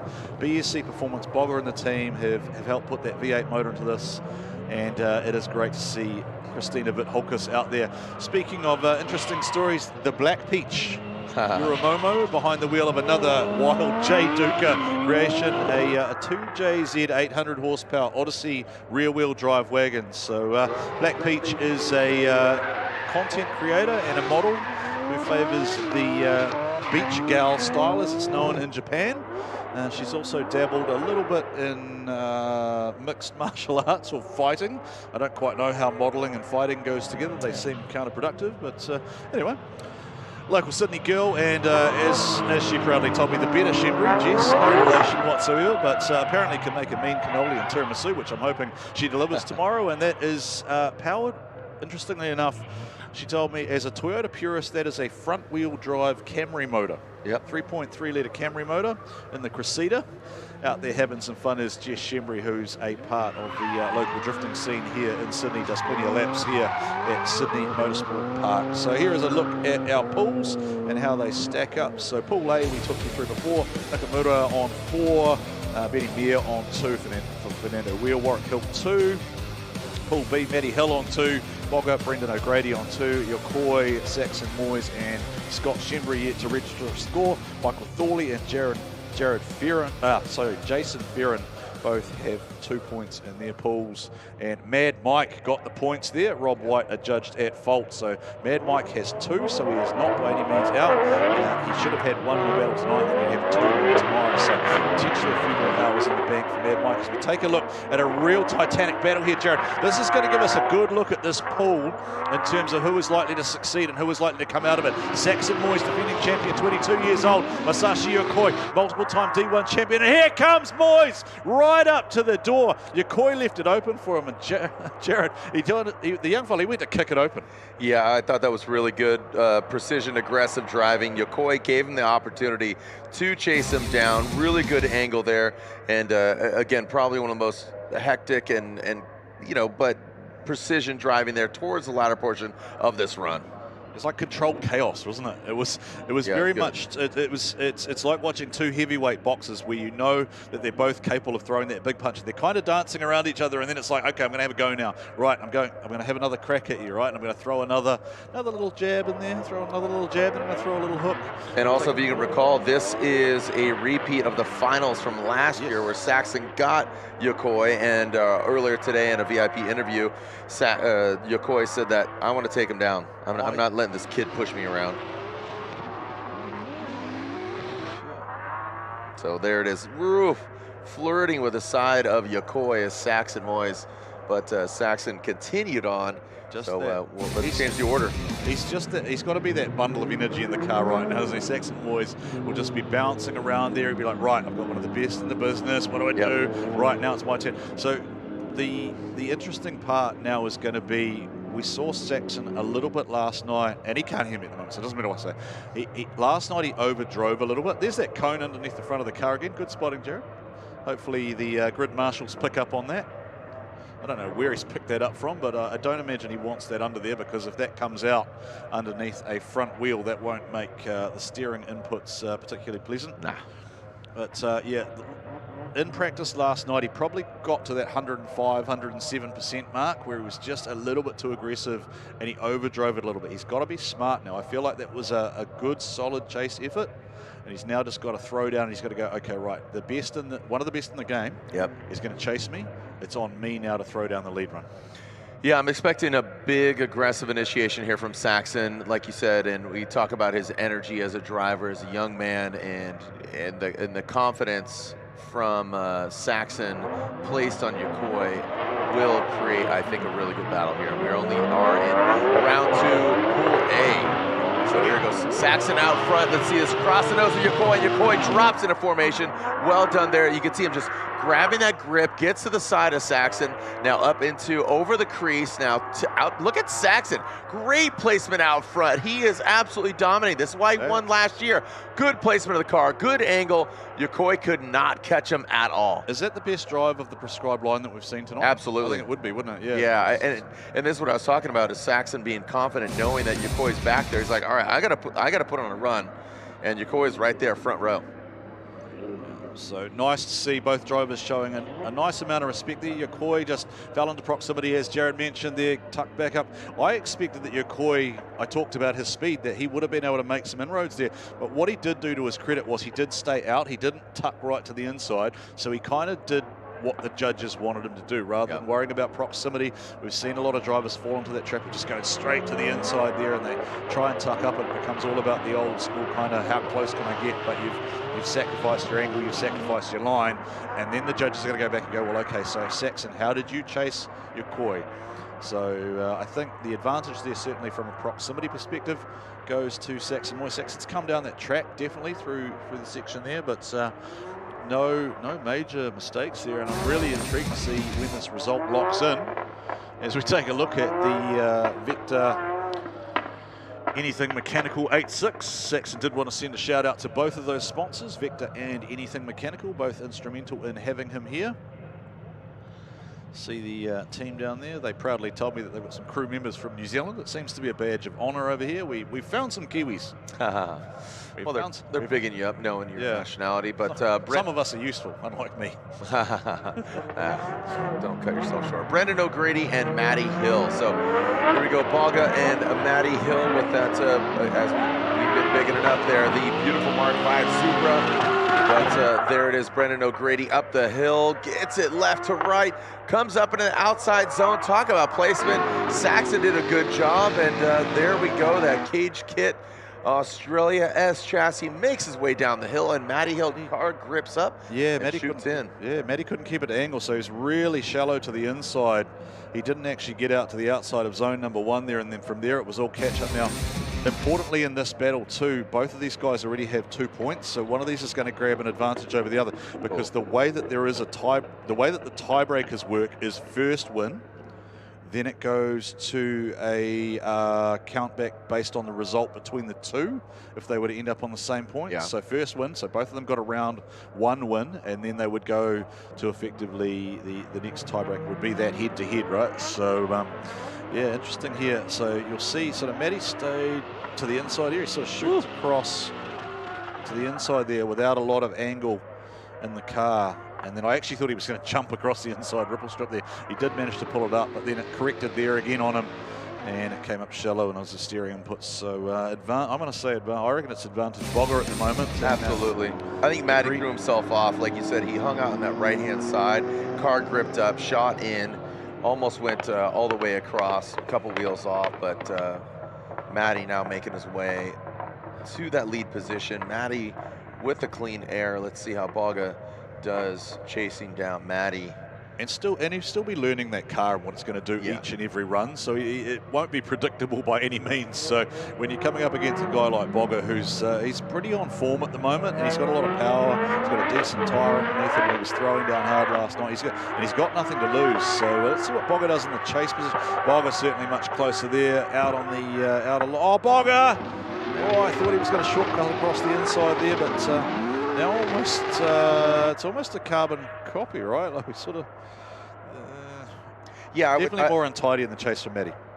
Yeah, I would say that Boga definitely had a more of aggressive approach in the second half there. Matty, he didn't get all the way out to that outside zone, past the crease, but Boga definitely gripped up and caught the side of the Supra. Here we are taking a look. Matty works it all the way right to left. Boga, good placement, but yeah, early transition. You could see now the car gripping up, coming back down the hill. Boga now gets the calmness and drops into formation. Like you said, not as close, but I think Boga potentially has it. As Tony B, things are heating up. How about down there in the pits? Absolutely, guys. This is the first of our BOSCH pit reports for the night. The team at TCP Magic are working very, very hard in the front of this car. The whole front grille, the belts, everything's off the front of the engine. Mike's in there himself getting his elbows and fingers dirty and everything. It's just spanners and parts going everywhere here. But the team are working to get that car back on track. They're going to do everything they can. Yakoy's just come back in. The car's hot. He's looking good. He's very calm and controlled. Matty Hill's rolling in behind us. It is electric down here in the pits, and we absolutely love to see the battles. We've had a bit of everything so far. It's been good. Let's see some more action. Yeah, you kind of want to see and get an assessment of what's going on with Mike, because obviously he is a big star here in the pits and on the track. But unfortunately, his priority right now, fixing that car, getting it tight end, right? Who do we have here? I know Luke Fink there in that all-new Z, and he is going against Michael Tholey. Here goes Tholey in that S chassis, the NZ vehicle. Luke Fink in that wound-up all-new Z, a failure to launch, but look at, you can see Tholey gets a little out of shape, not as settled, and that allows Luke Fink to catch up and get that proximity. Now tucks in that Flux all-new Z. Yeah, it was interesting there. It was almost like Luke had kind of gone, okay, Thorley's gone, I'm just going to conserve a tyre, and then he saw the mistake, and then it was like it was literally the blood of, it was the blood in the water to the shark, or given we're in Australia, right? Let's go saltwater crocodile. There's a salty creeping up. So he's sort of sitting conservatively there, and then he's kind of, okay, all right, I'm not too worried about it. Not a lot of tyre smoke, and then he sees the mistake, and then straight away, just shark to blood in the water. And there it comes Luke Fink, the man who can drive anything sideways. Yeah, I think that was a case of kind of a happy little accident. Bob Ross paint him a picture here. So watch Thorley, you'll see him across the nose, initiate, good aggressive. Luke is just chilling back there. Jake chilling hard. And this transition here, Thorley maxing out the angle, so that scrubbed a ton of speed. Excuse me, which allowed Luke Fink to just get that proximity and really catch up to him. Yeah, important to note that the all-new Z still has the stock box, the stock rear end in it, so it's by no means what you would call a full comp car that you would normally see Luke driving. But if anyone's going to put something on the door like that, it is going to be Luke Fink, currently D1NZ champion. Do you like rumours and speculation, Jared? Because I'm hearing rumours and speculation potentially that if you win the D1NZ series next year, you're getting shipped over here. Over here to World Time Attack. Word? Yeah. Sick. So we used to do it. To do it sort of back in the day, but sort of fell away. But yeah, potentially hearing multiple cars could be coming across with some of the changes over there. And we mentioned that, of course, because we have got Michael Tholey, who is on screen from New Zealand, along with Luke Fink, who is the current D1NZ national champion. And Michael Tholey knows who he's battling here, and he got really aggressive there, tried to take a big bite out of Luke Fink. Luke Fink stayed in form, and Luke Fink stayed on the gas, and he is going to make Michael Tholey try and work for a win here. And this is going to be interesting to see how this one's called there, Jared, because that first battle certainly wasn't clean cut in terms of the way that Luke kind of approached the first part of the section and then kind of smelled that blood in the water and attacked him. But then the second battle here, certainly a lot more competitive. Tholey was able to surge up here, just taking advantage of probably a little bit more horsepower, maybe a little bit more grip. We saw Luke Fink stretch the legs, get away a little bit, then sort of saw Michael Tholey take a little bite out of his lead. It wasn't a huge close-up of the proximity, but it was enough there to at least make a little bit of a dent. So we'll leave that one in the judge's hands. I'm not prepared to call that one there unless you are. Don't jump to conclusions here. But look at Luke, this car, we saw it at Keep It Re. Chris Forsberg drove this thing. It gave up on him, and unfortunately he did hit a wall pretty hard, but car has fought back, and it's pretty cool to see Luke bring that car over here, working with one of his sponsors, GK Tech, Flux, and all them. So, and the patrol is here, right? Yes, the patrol. We were talking earlier about using the patrol maybe if it got too smoky, because if you drive it, just when it goes sideways, it disrupts the air around it, just to move massive volumes of smoke off the track. But yeah, Luke Fink can drive anything. He's the last airbender, right? Yeah, something like that. He can move all the smoke, move all the air. All right, we're going to take a look next at Aaron Dewar and is it Brodie Maher? Or have we? No, I don't think it is. I think we've subbed someone in. Because the drive shaft earlier joined us, Brodie Maher. That will be Derek Newsome. Now, Derek Newsome was really interesting because Derek Newsome was a car that was just going, who's that?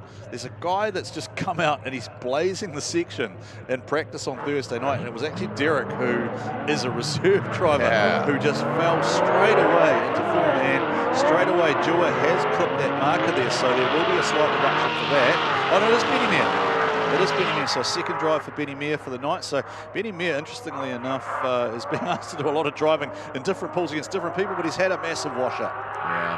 Yeah, that 311 Motorsports S chassis having some issues there in that chase position way back there. the DH, the designated hitter. That's what they call him in stick and ball baseball back in the States. But the designated hitter comes up a bit short and just a little grounded out there. Let's take a look at it again. So here we see Maher off the line nicely. Jiren comes across. That's the de-stroked 2.5 down to 2.3. Likes to live up in the revs, and Jiren likes to drive it aggressively. You see jumps on the gas there, really long through the section. Maher has a wash up in the chase position, and that will put him at a disadvantage, you would think, as they switch over. Taking another look at the replay there, so judges maybe just looking to see if there's enough there. I mean, I think it was only a 0.25 deduction for clipping. It wasn't like he tipped the marker hard over. Maher certainly lost a lot of momentum there and almost stalled and choked up. So you sort of think that even though it's an untidy lead from Jiren, there's certainly a lot going on in the chase run from Maher. Switch over now, and Maher will have. What do you expect from this run? I've learned a long time ago never to try and expect anything at World Time Attack and IDC, because I'll say one thing and completely the opposite will happen. What you know is that Maher is capable of delivering a nice smooth run. He's got a nice reliable package, LS power. If he can get on the gas and get out to where he needs to be, there should be no reason we can't see a great battle here from Jiren and Maher. Jiren knows that he will have an advantage probably at the moment. He will have the spotter's cans on. You see the speed difference there is. Now, where's Jiren going? Jiren. No. Where you go? I thought he was going to throw that away. Now, did he get out, kind of get out of that and kind of fall back? Yeah, I think he fell back, and that's what threw him to the outer portion of that track.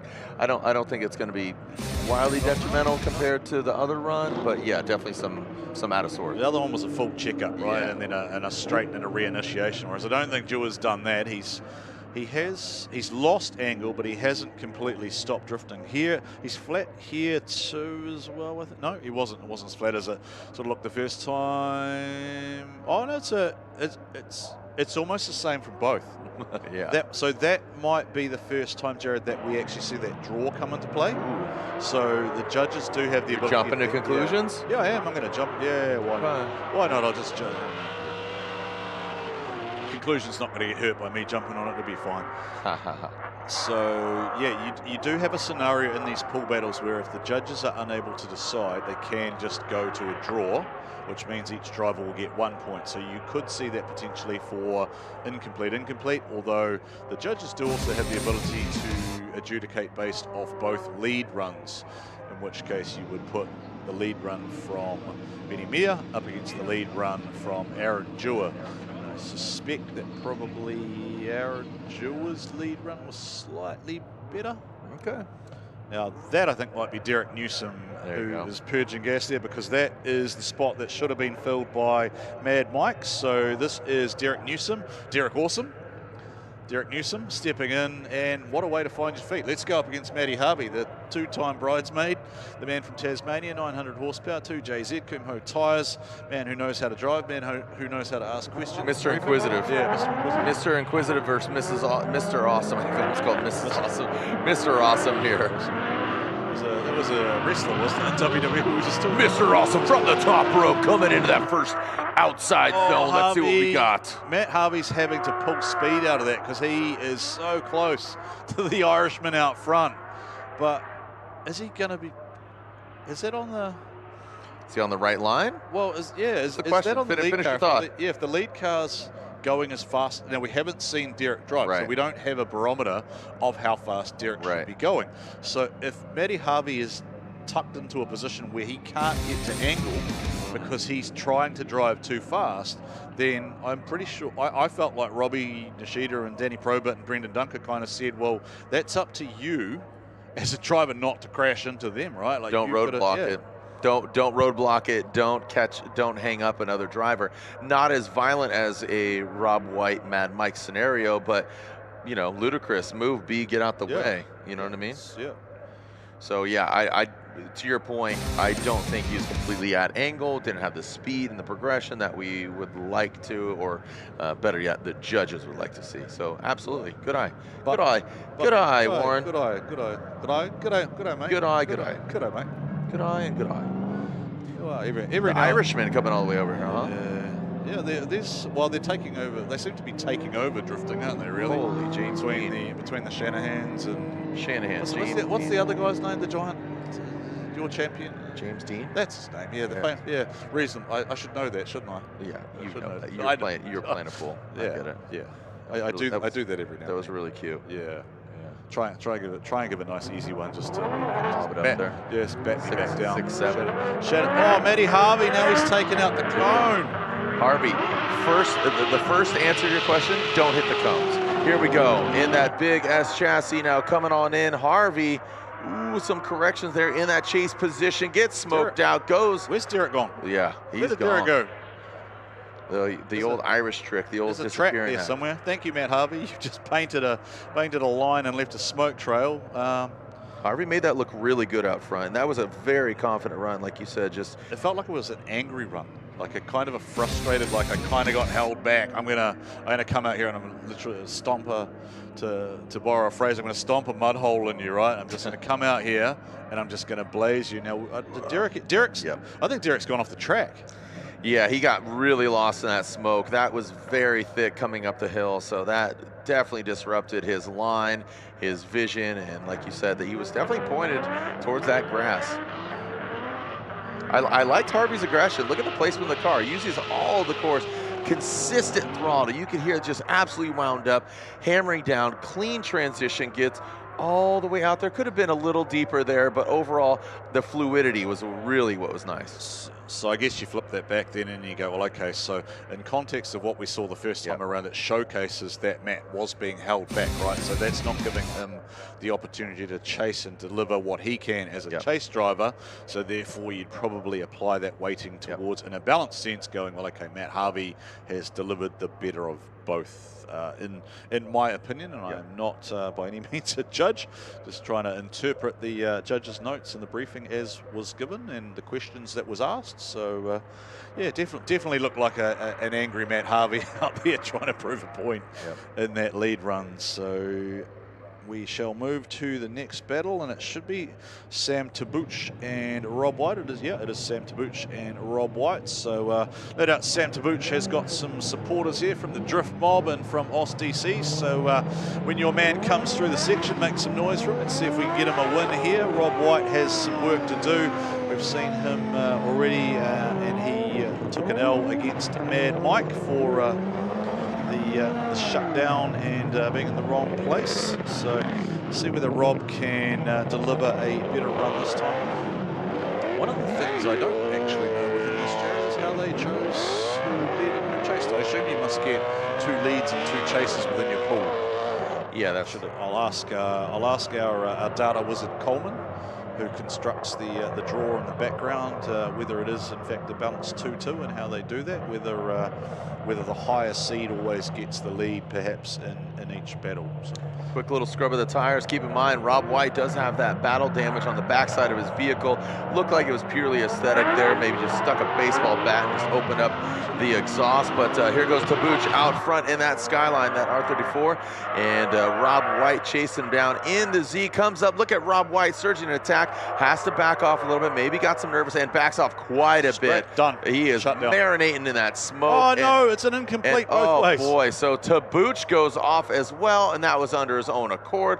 Rob Whyte, now he's, again, 2 laps previously, that contact, so 3 laps or 2.5 because did not complete that. So Tabuch and Rob, both of them have mistakes. Going to cover the second half of this battle.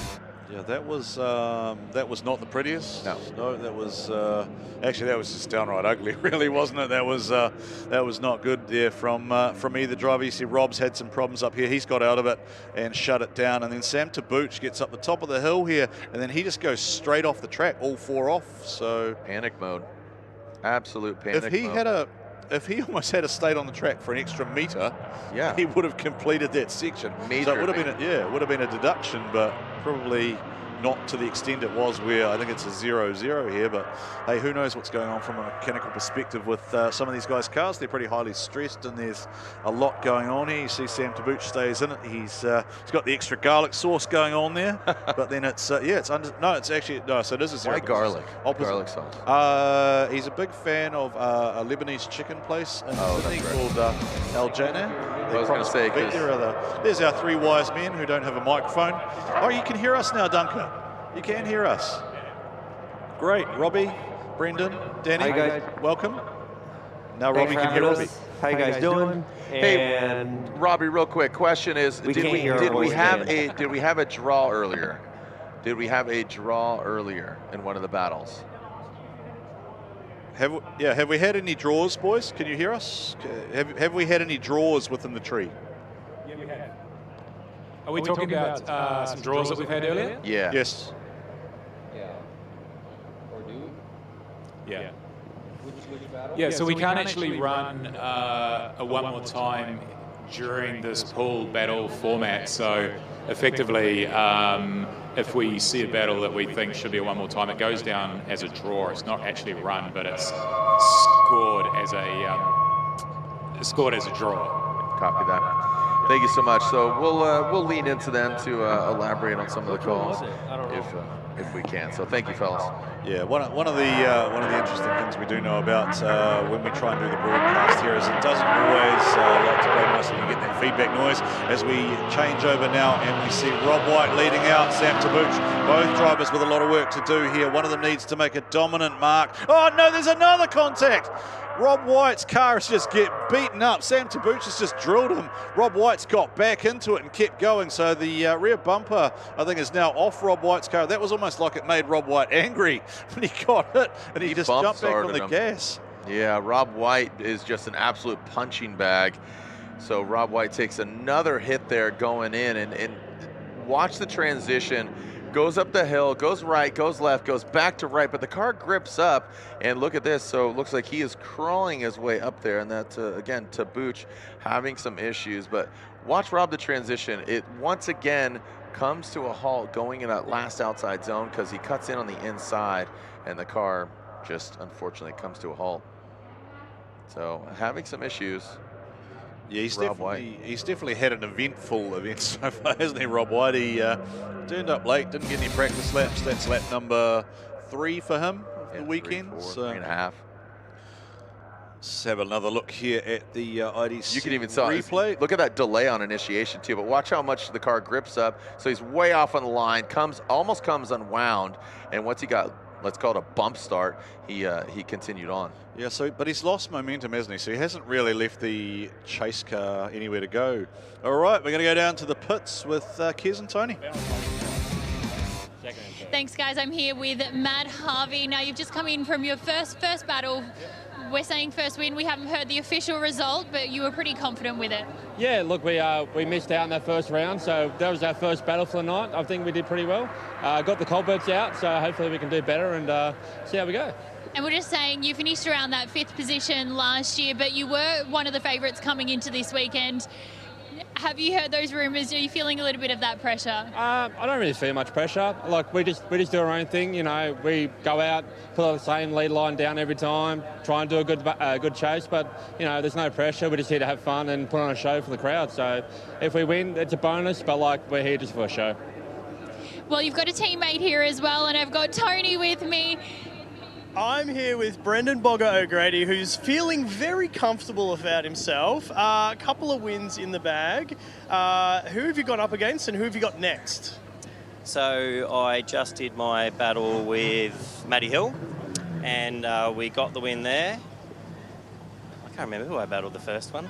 That's okay, but who have you got next? Because he's a bit of a hot property at the moment. All right, so the next one is going to be a bit of a challenge. We got last year's winner, Saxon.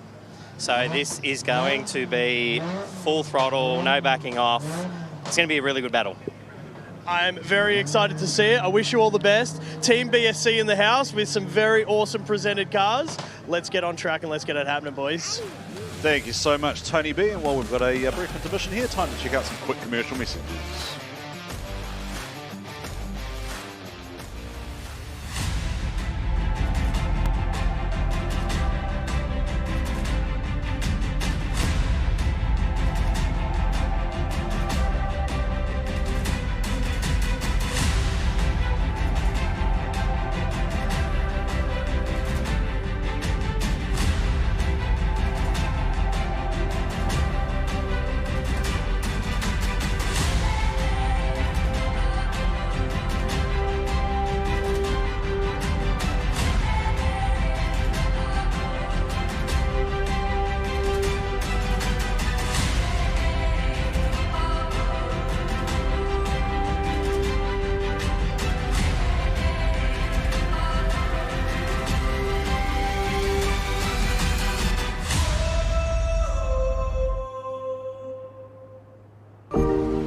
Welcome to Sydney. Upbeat. Downbeat. Feel its heartbeat. Open spaces. Open arms. A place to feel alive. To feel free. Come feel it all and feel new. For over 120 years, BOSCH Motorsport has fueled racing legends. Some things never change.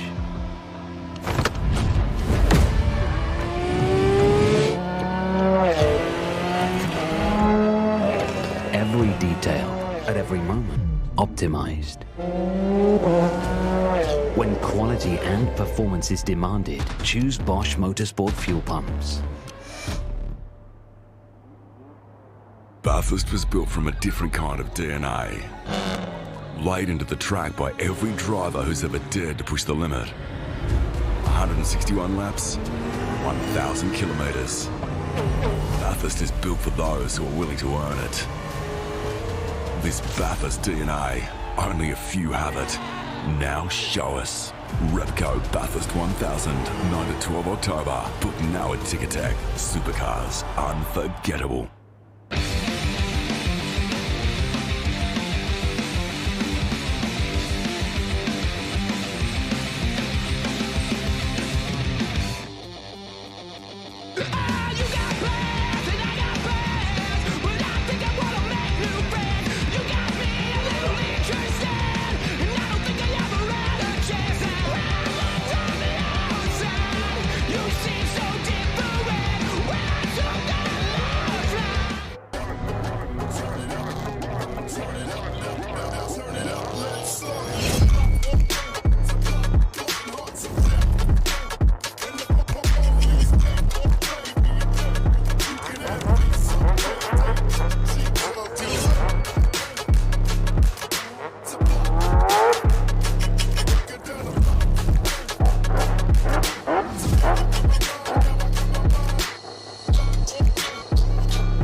Yokohama.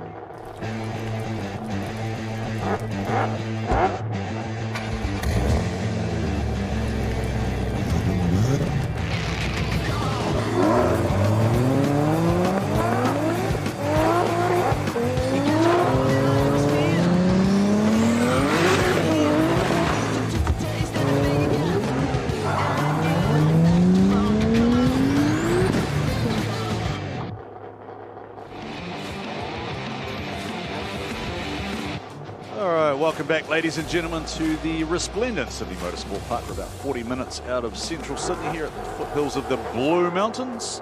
And we take a look at the points table so far for the International Garrett advancing motion. Naoki Nakamura, no surprises there, 4 points in the bank. Fernando Wheel, Denny Maher on 2, Warwick Hill on 2, Jiren Cronin and Alex Sharper yet to register a score. Boga, Brendan O'Grady has 4 points in the bank and hot on his heels, and he is the next opponent for Brendan O'Grady. Saxon Moyes on 2, Matty Hill on 2, Yakoy on 0, which is a bit unexpected. Scott Shimry also yet to register a score. And we are taking a look now at the Year the Boys demo session. And this is the Driftzilla, I think it is. Yeah, great looking FDRX7, yeah. Screaming away there.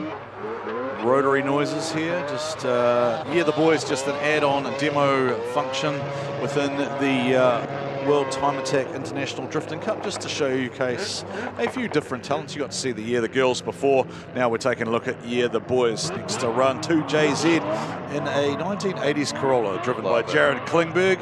Jared Klingberg has competed here at the International Drifting Cup in the past, but now more of a exhibition drifter. He does still do the odd competition, but he's kind of got that the Mad Mike ethos where he's out here and he wants to put on a bit of a show in this rather unique vehicle. So good to see Jared Klingberg blazing the tyres there, and he's got the hand out the window. He's happy. He's pumped. Yeah, boy. Probably just about a smoother run than we've seen from some of our comp boys so far. Speaking of smooth and subtle, nothing smooth or subtle about Luke Fink in the Nissan Patrol. It's about as aerodynamic as the Esky we were talking about before that he could drift, but Luke Fink doing Luke Fink things. D1NZ champion of Europe, you name it, Luke's done it. And he can also jump a BMX. Yeah, he's also not bad on two wheels. So Yeah. Fink and Co. No doubt he'll have a T-shirt or 7 for sale in the Luke Fink merchandise stand. So this is the vehicle I believe I was talking about before. This might be Ben Wilkinson in the Driftzilla.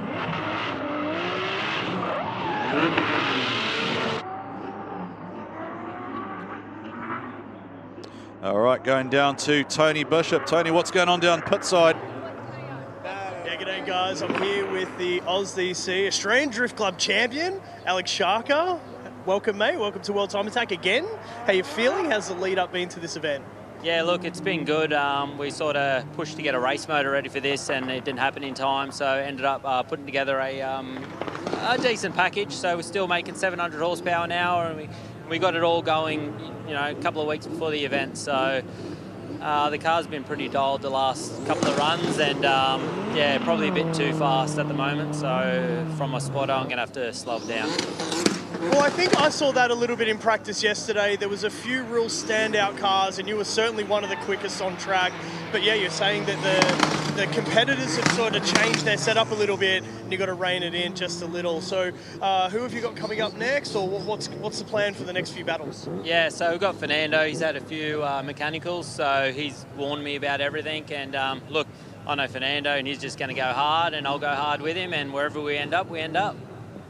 I love to see it, and that is what drifting's all about. Ferds is here as well. Maybe he wants to get involved. Have you got a few words for us as well? My name over here. What's going on? What am I missing? You've got Sharker coming up next. So is the car ready to go? Car's ready to go. We took 3 broken bits and made 1 good bit. We'll get out there and give it everything we've got. But Sharker is on point today. He's fast. He's on the line. So yeah, we got a hill to climb, but I got him. All right, that is what's going to happen coming up soon. But we'll get back to the action on track.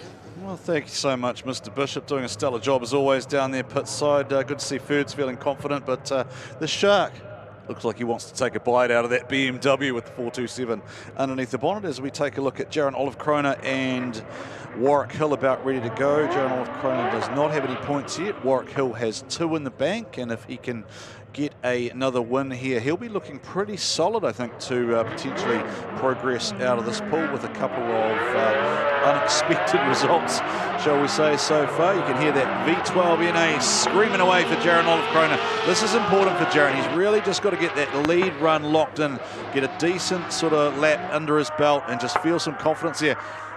Warwick Hill is wavering around in the background there, and Jiren Olaf-Kroner, I think, is going to have an advantage out of this one, Jared, because untidy in the chase from Warwick Hill. Yeah, just a good run up front, and Warwick just out on the struggle bus, man. So population him right now. So some of the things that were unfolding previously there, Shaka saying that, hey, he's running 100%. Talking about Urversly. Oh, I missed that. Sorry, I missed that for Warwick Hill. I didn't see him drive off the inside of the track there. Sorry to cut you off there, Jared. Just picked that up as the replay came on screen there. Apologies for interrupting your train of thought, sir. As you were. Nah, it's all good. You were going to talk about shark bites. It's all good. You were going to talk about shark bites. And also I was talking about Rob Whyte and his MX-911 as well. That was really cool, wasn't it? Yeah. That was cool. Is it fair to say that Rob Whyte drove the MX-911 better than he's driven the 370 so far? I don't think it was far off. Yeah, I mean, great looking cars, but you know, obviously the MX-911, I'd never seen anything like that. He showed me some photos of it yesterday. I wasn't able to see the car in person, but it's cool to see it perform out there, because a 911, not exactly, again, proving Isaac Newton wrong as far as a pendulum goes, so it's quite unique here. Now let's alternate the order here with Warwick out front, and as you said, he did go off track, so that threw him off, but now he's got the fresh air. We'll see how Jiren can chase him down, because he's kind of struggling, even though he has a great looking car.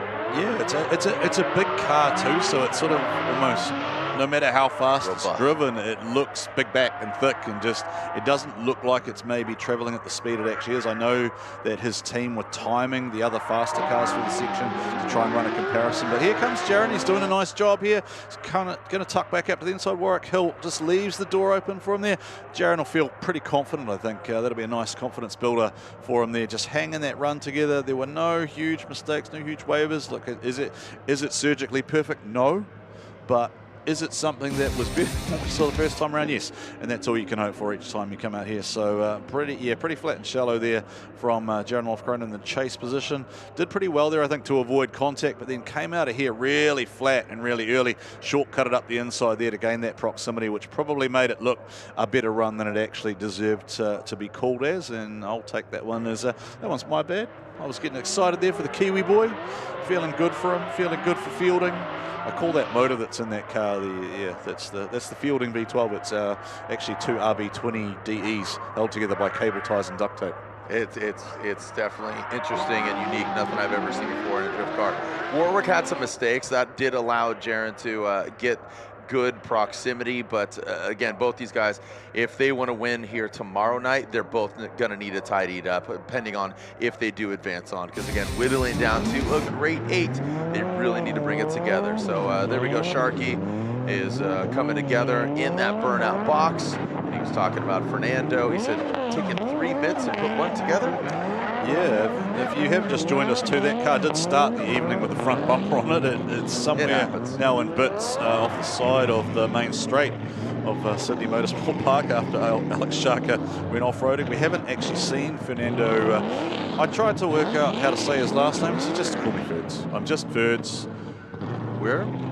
Yeah, whirl. As close as I got was somebody said, if you sort of say it like whirl, it sounds about right, but I just asked him, he just said, call me Ferds. Just call me Ferds. I've been doing this for long enough that I've just got, he's like a Brazilian soccer player. I've just got one name. I'm just Ferds. And he is a man who obviously knows his way around the gym as well. Yeah. Like Ferdinand the Bull, maybe, like just don't piss him off. No. Now that does. No, look at that smoke. That's exactly what Shaka was talking about. So the Shark continues on. That's not going to do a lap. That is going to be an incomplete. That's pulled. Oh, Shaka. And that's not going to get it done either. That's a double incomplete. Yep. So insult to injury there for Shaka, and the Shark comes.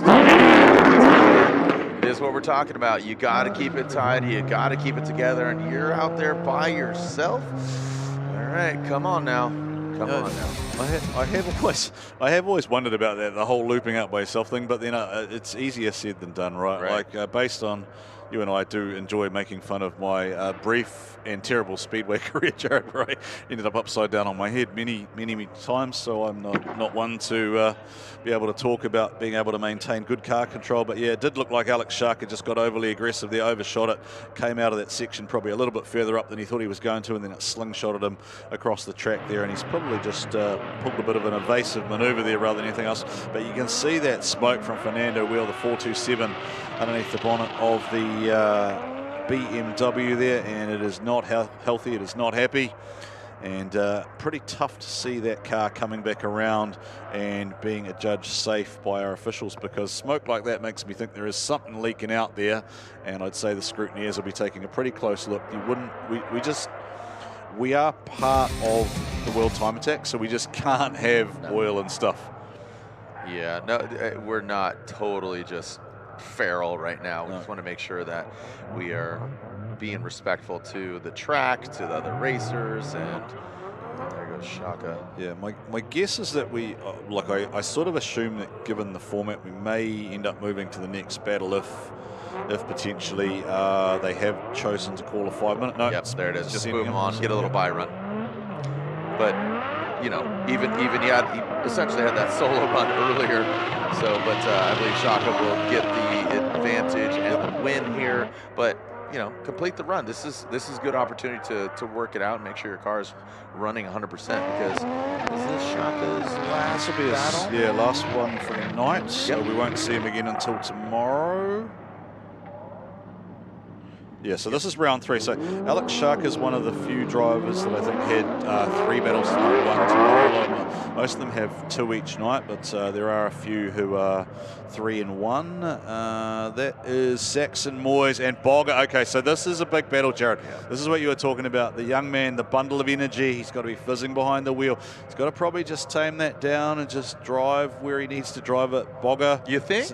Seems like he's on form. Yeah, look, Boga's on good enough form at the moment that I think he's able to put some pressure on Saxon there, where Saxon might feel like he has to just drive that little bit too far. We saw him do some strange things last night where he did hit a couple of cones, and that will be, I mean, at that level, right, that's all it's going to take, those couple of deductions. It's only going to be a half or a quarter of a point somewhere, so I don't think Saxon will be wanting to overdrive or do anything silly. I think he'll want to push Boga into doing something silly, right? Like, I think he'll want to go, hey, I'm the king at the moment, I want the crown. Ooh, rewarming the tire. But you said at the top of the show, we need you at 100, not 105. Yeah, we told him that last night. That was actually pointed out by Alex Peters, right? Like I said, you're 102%. He goes, no, he's 105. Why? Because he kept hitting 5 cones each time. So he's 105%, not 102. But here we go with Saxon Moyes leading out Boga, Brendan O'Grady, and Boga is tucked into the pocket there. We haven't seen anyone be able to emulate the. See what I said? Yeah. We haven't seen anyone be able to emulate that chase Yakoy did earlier, where he just popped out of the smoke smoothly right alongside. He's been the only one who's been able to do that so far.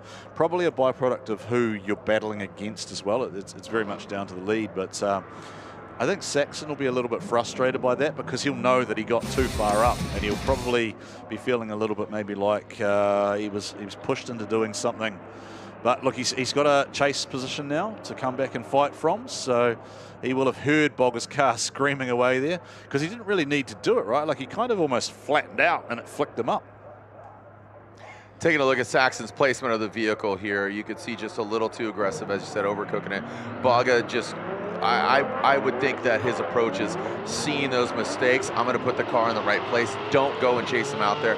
Not a lot of smoke coming off the back of Saxon's car, so he could navigate through it. And Boga now is going off of that memory control and navigates it properly. So that was a really good placement of the vehicle going through. You could see, you know, it's not exactly precise, but it's just enough to what I would say has an advantage. I think Saxon was actually going to go off the track. You saw the reduction in tyre smoke where he just had to modulate the throttle and get out of that. He still belted the cones, right? So we should have had the other battle of Boga and Hold on, boys. I think Shimry and Matty Hill, two guys who know each other really well, getting just a little bit eager there, wanting to put on a show. Shimry needs to get some points, and Matty Hill already has 2. I don't reckon they can see where they're going, because I don't reckon you got a reversing camera in one of those. Both, I know Matty had a halo seat in the car as well, so I don't imagine he can see that well. All right, let's alternate the order here. Now we will be seeing Saxon chasing down Boga. Yes. And I think that Boga is going to put down a mean run. You can only tell the future by looking at the past. And Boga here in that Cage Kits Kumo Tire S chassis. Let's see this initiation. Boom, right there. Great placement, utilizing all the course. But look at Saxon, tucks in nicely. And Boga is absolutely leading him all the way out there. Boga comes a little unwound, but now Saxon keeps that composure, good proximity. You talk about it, and that's what we were looking for. Yakoy did that. That was that Yakoy-esque that we saw just coming through the smoke. Great job by Saxon in the chase, but Boga out front strong. Yeah, he's definitely not lacking for any confidence. If anything, it was a little bit overconfident the first time around, but you can't help but admire the talent of this young kid. 22 years of age. He is the current IDC champion, and he is going to make Boga work for these 2 points. If he is to get them, he is going to make anyone who wants his crown fight him for it. And you can sort of see there where Saxon just has so much speed. Again, he's had to kind of get out of there to avoid drilling Boga, and then he's just modulating the throttle nicely just to get up on the roof. Just go, tap, tap, I'm here. Don't mind me. I like Saxon's awareness going in that last outside zone. Watch it again. Boga comes unwound, and Saxon reacts really properly. A little more violent than he probably anticipated, because watch how much he comes unwound. So Boga goes in, you see him unwind a little bit. Saxon, okay, all right. Yeah. Like Joseph goes across the nose of it, but then continues on, gives him a little tap, lets him know, hey, I got your number. So that's a really good aggressive battle. That, for me, I'd like to see more of that tomorrow night in the Grade 8. Yeah, and that one's interesting, isn't it? Because you've got to take into account those mistakes that happened the first time around. And we just don't know how harshly the judges are actually calling that cone contact in terms of where that kind of ended up for Saxon. But certainly from a chase perspective, one of the top 2 chase runs we've seen tonight, his one and Yakoy, between the 2 of them. Definitely both worthy of praise. As we take a look at Matty Hill, Spears Box Supra. And somewhere in that smoke is Scott Shimry, and he'll emerge, and then Matty Hill shuts it down. And I feel like Shimry's probably had nowhere to go maybe there, because Matty just looked like he stopped, kind of. Okay. Yeah, he's got out of that run. So Shimry, I think, has kind of just wound it to angle and just kind of gone, okay, I'm going here, rather than putting a big red mark on that beautiful silver paint. Yeah. Let's take it back and take a look on initiation there. So again, Matty out front, Matty Hill in the beautiful Mark V Supra, goes across, initiates. Yeah, and Shimry's gone to go, Shimry's, he shut that down to kind of just. Yeah, Matty, you saw correct, goes in on the inside, goes across. All right, going down to Tony, he's got a breaking story for us. Yeah, guys, I'm here with Derek Newsome. He was one of our original backup drivers, but you got to steer nearly straight away. So how was your first battle at World Time Attack? Yeah, it was pretty good. Subbed in for Mad Mike, so he's a really good guy. Shame to see him out of competition, but glad to get the call up. Went against probably the fastest guy here, Matt Harvey, so got a bit lost in the smoke, and we went cutting a bit of grass there, but hopefully if we get back out again, we'll keep it 4 wheels on the track and see how we go. Look, at least the car looks like it's in one piece, and that's a hell of a lot of engine hardware there. What's the performance of the car for this event? It's probably still a bit underpowered, to be fair. We're about 500 wheel horsepower with nitrous, built 5.7. So I would like a bit more, but we had to put the quick change in. We were sick of breaking R200, so once we have a strong back end now, we can add some more power, hopefully, in the future. More power is the story at World Time Attack. We love to see it. Thanks, Derek. We hope you might actually get a call up again really soon, so we'll let you get ready. Back to you guys. Thank you, Tony. My apologies for overhyping the drama there. I thought something else was going on, but it was just me getting overly excited on a Friday evening. That's about as exciting as it gets in my life these days. Jared, how about you? I got nothing. You got nothing. I got nothing, dude. We're just sitting here, just two aging lads, just watching a little drifting on Friday night. Hey, don't. No, I said I got nothing because I don't want to outshine you. Well, you outshine me every time. You outshine me every time we're on the PA, Jared. No. I'm just here basking in your reflective glory. I'm poking the bear, as they say. All right, so here we go. We are seeing Matty chasing him down, and we are talking. Oh, that's a track cleanup. Late breaking news: the Toro enters the picture as we're going to clean up. What do you got? Some debris on track? In breaking news, the new class at World Time Attack is golf cart racing with jet engines on the back. There you go. All right, well, we got the track cleanup taking place. Let's check out some quick commercial messages.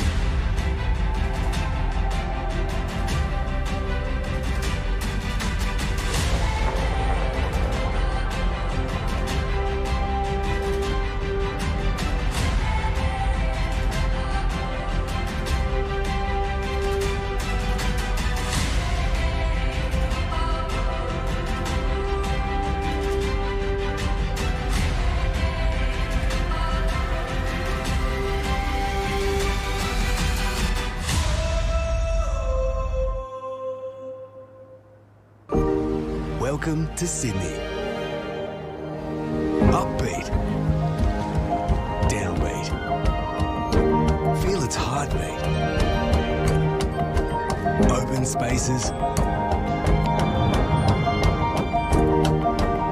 Open arms. A place to feel alive. To feel free. Come feel it all. And feel new. For over 120 years, BOSCH Motorsport has fueled racing legends. Some things never change.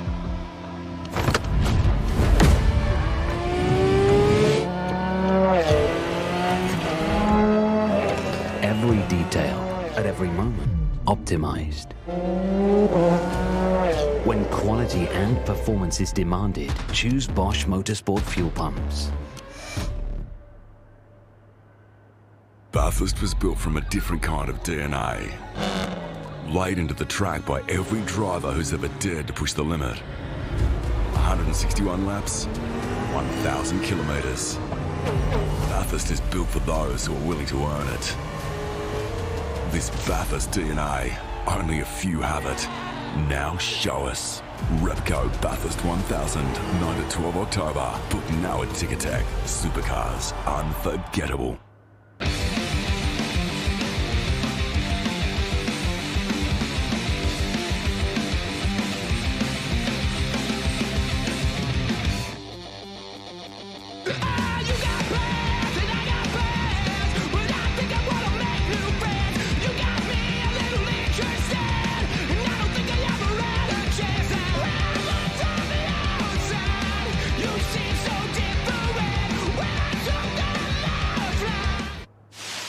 Yokohama.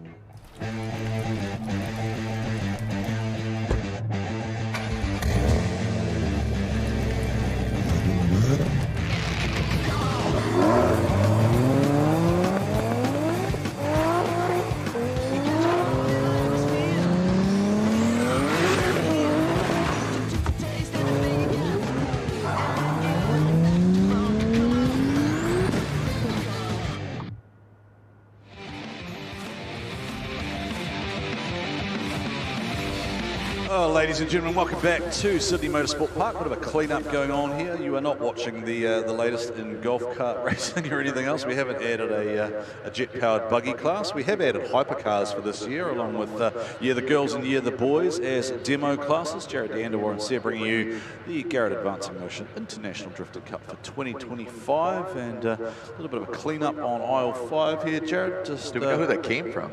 Yeah, trying to make sure. I think that the surface needs to be in as good a condition as possible for, obviously tomorrow is the business day for the World Time Attack, so I think tomorrow is quite often when the Saturday morning session is often the business session, right? That's when everyone comes out and throws down the top time for the weekend. Motors get turned up, the good tyres go on, the suspension's been dialed, so guys have been finding sections today. And look, if you've been checking out the free live stream today, and thank you so much to the team who bring us all the action. Matty, Cav and Diggs have been on air all day. Diggs with the BDE, Big Diggs Energy doing a great job. Matty, Cav, Kez, J Mac in the pits, Emily's been down there as well. We've had the Flying 500 go down as well. So absolute festival of motorsport here at Sydney Motorsport Park, and Jared talked about the diversity of it all, and it certainly is a very diverse spectacle with the addition of those hypercars as well. And it just seems ridiculous to me that there's $30 million worth of car going around the track, and there's only 4 of them. That's 4 of them. Yeah, there's 4 of them. It's $30 million of cars, and there's only 4 of them. So just things you see at Ian Baker's annual festival of motortainment, and a full credit as well to Alan and the whole organising team behind World Time Attack, who put in a huge amount of effort. They will be planning next year already. Right now, they will be looking at things, thinking about things, analysing angles, just going, what else can we do? How do we make this better? And you and I threw some ideas out there. I was just actually thinking there that and you were talking about Peter Parker before, and I'm thinking, well, you could kind of do this father and son thing where you and son could also commentate as well, right? Like you could do a whole thing going on. All right, let's check out the Pool A ladder. Naoki Nakamura, 4 points. Jaron Olive Krona, 2. Shaka, 2. Fernando Whirl, 2. And Warwick Hill, 2. So that pool is going to be very, very tight.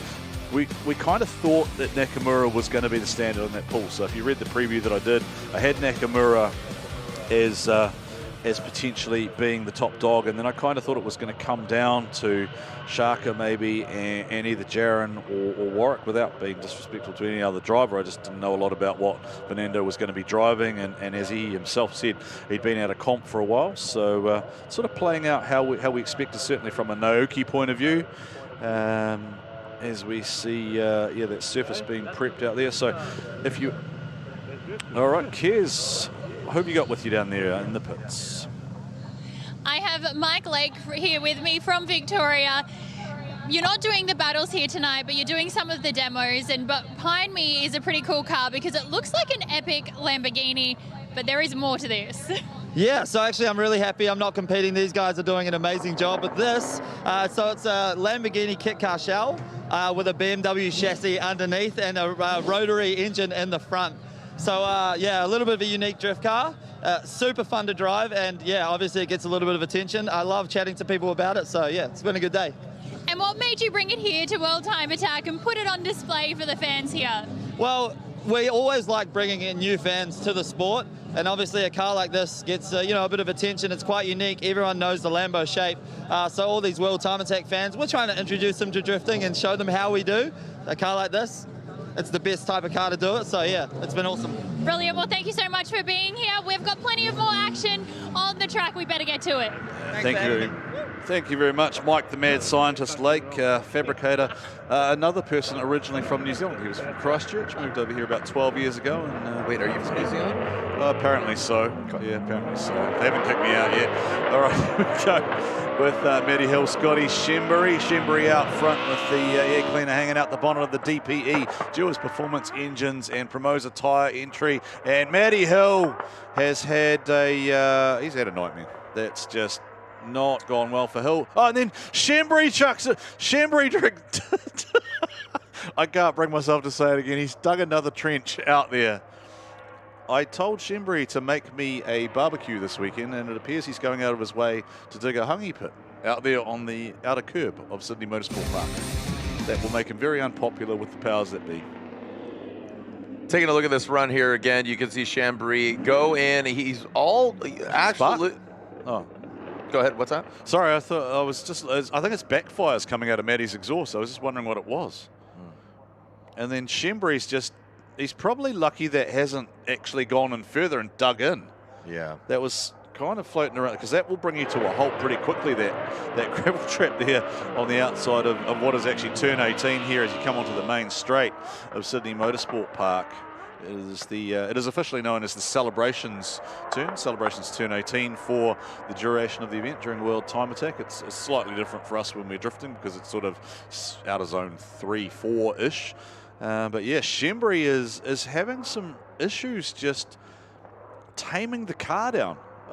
It's hard to explain here because Matty Hill's gone, like, he's got out of drift, right? Like, he's understeered, so that to me is a 0 by the letter of the law. And then Shimry's 4 off there, so I think that's 0-0, but I'm not the judge, so.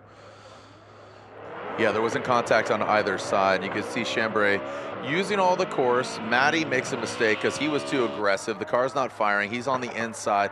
Doesn't have good placement of it. Checks himself up. Salvages the car. But here's where Shimry goes wrong. He straightens out, corrects, and here he goes. So watch. He comes unwound. He came unwound a little bit, hit that ridge, tried to stay in it, but the car was not gripping up and not shooting forward. Just slid up and off the. I think there is, from memory, I think drivers do talk about if you do get kind of unweighted or get out of it too much, there's like a lip on the track that once you slide up to it, you kind of get forced off the other side of it. Yeah. All right. This next battle will be our second look at Luke Fink, and he is battling Aaron Dewar, the teammate of Scott Shimry, in the second of the DPE machines. This is the D-Stroke 2.3. Aaron loves to rev this thing all the way to 9,500 RPM. Keep it up there singing in the power band, and also proudly claims that he has the best hair in the pits. He told me that. He proudly each year claims he has the best mullet in the pits. He's a very proud man. It's not a mullet competition, by the way. Nobody can see it right now. No, that is very true. Unless Tony and Keziah find him afterwards, but we might be taking things a little bit too far because there are some interesting do's going on down there. Because Mikey obviously rocks a fairly unique style, as does Naoki's had the same look for a little while. So Luke Fink, Flux GK Tech machine. I think Shimry's just fighting that car. It just isn't happy. But then Luke's just smoked a cone off the edge, so. So it wouldn't surprise me if Shimry drilled him in the door there, to be fair. What do you mean Shimry? You mean Dewar? Oh, sorry, Dewar, yes. I was thinking back to the back. Yep. Yes, team cars, both red. I think you tell the difference by the red wheels on the back of one and the black on the other. Yep. Thank you, Jared, for picking that up. My elderly eyesight is failing me. Absolutely all good. Luke Fink way out there running his own game. Here goes Dewar on the inside. So placement here, like you said, just fighting the car a little bit. Luke Fink just working it all the way out. Didn't see if a cone was hit there, but you can see how the car was disrupted, and he is just fighting the wheel. You can see inside the cockpit of Dewar really working it back and forth. Looks like he hit a beehive as he's swatting away from there, but overall, Luke Fink and his all-new Z, I think just he was running his own game. Yeah, Luke Fink, it's just Luke Fink doing Luke Fink things, right? He just settles down into his game. He knows he's a very well seasoned and practiced driver. So it was 2 cones that he hit, so there will be deduction. Little deduction there. That, but I gotta, yeah. you talk about Luke Fink's driving prowess. I would say he has progressed and has a maturity, that has just really expanded over the years. When I first met him, 15, I mean, he came to a Red Bull Drifting World Championship in Long Beach many moons ago, and his maturity has really grown, not only as a person, but as a driver. And yeah, we got to spend some time together over this last year, and I really liked where he's at, him as a father, as a husband, and just, again, professionally as a driver, he's really expanded. Yeah, he has changed and he has matured, because he's not the same Luke Fink he was. We'll let them run out this run, and we can talk about that a little bit more, expand on it, as we just give Aaron Dewar the chance to shine out here in the lead position. We know that Luke Fink will chase aggressively. We know that Luke Fink won't give up. We saw sort of what his attitude was earlier, where as soon as he sensed that opportunity, he just leapt back up onto the lead car. But Aaron Dewar pretty tidy up front there. Luke didn't do anything overly wrong. He just wasn't able to close up the proximity. But you are right, Jared, in that he came to D1NZ this year, obviously with a goal in mind, and he was there to just drive and be the driver, but also be kind of that mentor and that mature voice within the series to try and develop the other drivers and kind of go, hey, you guys are all here on the journey that I've been on the last however long. And you're right, he has kind of evolved as that person and human being and father and everything else that he is. He's still Luke Fink at heart, and he can still drive the wheels of anything. And I think he's still probably in a lead position here as we take a look at the replay again. But yeah, Luke is a different Luke than what you might know him as or expect him to be. I think he's still capable. If you pushed him, he's still capable of being that Luke, but he doesn't want to be that Luke anymore. Maturity. Yeah. The big word that I think of is maturity, both as a driver and as a human, and that's maybe as an athlete too within the program, and kind of exposure to overall. How do you get to drive those RTR type vehicles, etc. Right, like you don't get handed the keys to one of those if Vaughan doesn't think that you're going to do the right things for the RTR brand. So it looks like we're going to take a look at the YTG squad again. That is Jess Shimry, that is Kim Tholey, the Drift Mama. So they are going to get another crack very shortly. After we see, this will be, I think it's Jason. Brodie, Maher, and Jason Farron. Yes, but it is Benny Maher, because we saw the drive shaft break on the on Brodie's FDR7. Yeah, FD. I've got a great photo of that. Twisted little piece of spaghetti that it is now. So Benny Maher, Jason Farron, 2 JZ Wags. And he's been having some issues there in that S13, that 311 Motorsports S chassis, as Jason Farron debuts his new vehicle. It might look familiar, but it's not. It's a new build, 3 years in the making, and Jason Farron still working it out. Now, talk about that S13, and it is fighting back. Good placement. It comes a little unwound. Jason definitely unwound. Does a little bit of landscaping there on the inside of the track, but the 311 S chassis finishes it out as Farron comes to a stop as well. Did Benny drive him down though? He didn't really leave him anywhere to go, did he? Because he was kind of sucked up with him. We'll have a look at the replay again. And just get your answers. Yeah. And as always, my answers don't matter too much. We take a look here. Both drivers doing a nice job here. A little bit of a gap created there. Jason Farron gets back on the gas, starts getting the 2J to signal. Yeah. Oh, then there's a waiver there from Benny, so he's come back down. The rear swung back down, so Jason's probably had no choice but to take an evasive, right? You're not going to let a car swing back across and possibly. That would actually rip, I think that would rip the wheel out of your hands if you didn't do anything about it. It would just bang the front wheel and possibly break a thumb. So we'll take a look at it again for Benny Maher, Jason Farron. Benny Maher, good. And then it kind of, it unsettles here. He chops back down. There's the waiver. Jason's really got nowhere to go. He's a little bit unsighted.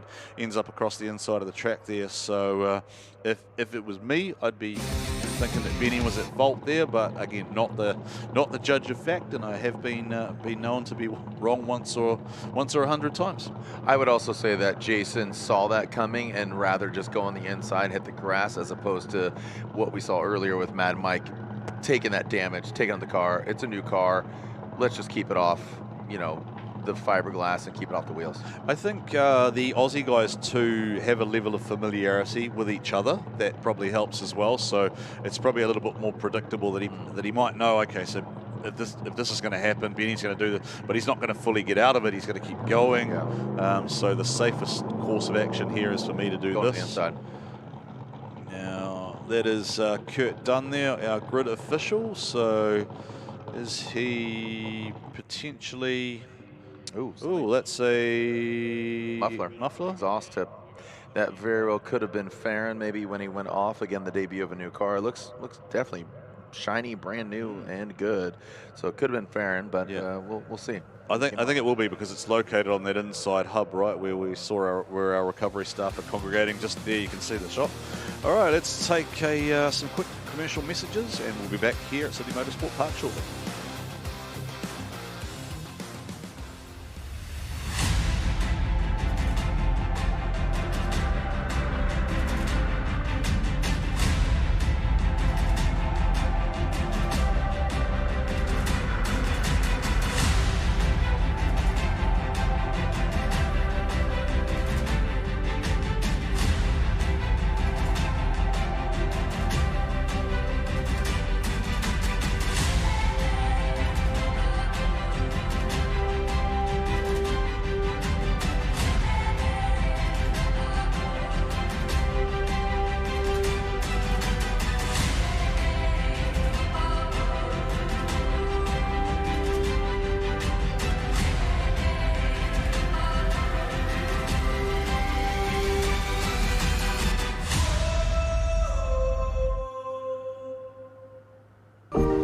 Welcome to Sydney. Upbeat. Downbeat. Feel its heartbeat. Open spaces. Open arms. A place to feel alive. To feel free. Come feel it all and feel new. For over 120 years, BOSCH Motorsport has fueled racing legends. Some things never change.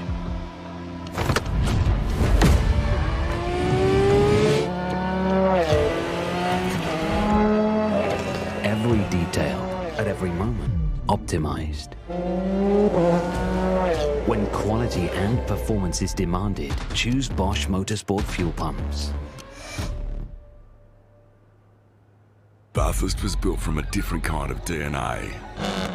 Laid into the track by every driver who's ever dared to push the limit. 161 laps, 1,000 kilometres. Bathurst is built for those who are willing to earn it. This Bathurst DNA, only a few have it. Now show us. Repco Bathurst 1000, 9 to 12 October. Book now at Ticketek. Supercars, unforgettable.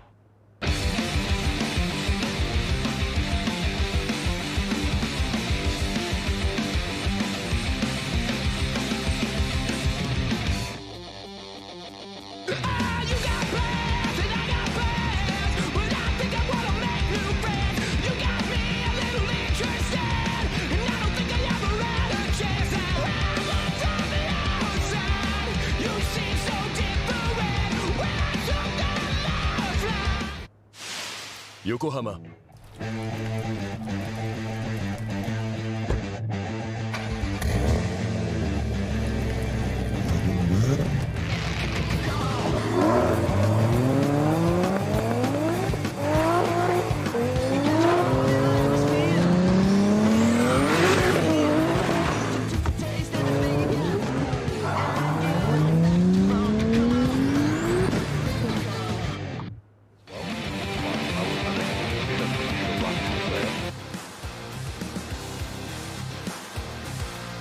Ladies and gentlemen, we're back here at the Garrett International Drifting Cup, Sydney Motorsport Park, looking resplendent under lights here. We are about 40 minutes out of the CBD of Sydney, and we are closing out proceedings as we go down to Keziah in the pits. Thank you. I've got Fernando Whirl here. We haven't had a chat to you yet tonight, but how are you feeling? You've got 2 points on the board. We did. We had Benny Mears sub in for us, and he did a great job. I've never seen the guy drive so good. So, yeah, I've got to thank him, and he did a good job. He put 2 points on the board. We then had a bye, and then on the start line just now, we had mechanical failure, which gave us our first loss for the night. So we'll put the car back together, do our demo tomorrow, and then come back, and hopefully we win our one tomorrow, but we'll see how we go. And we're just having a look at the back of the car before. Can you talk us through a little bit more of that damage there?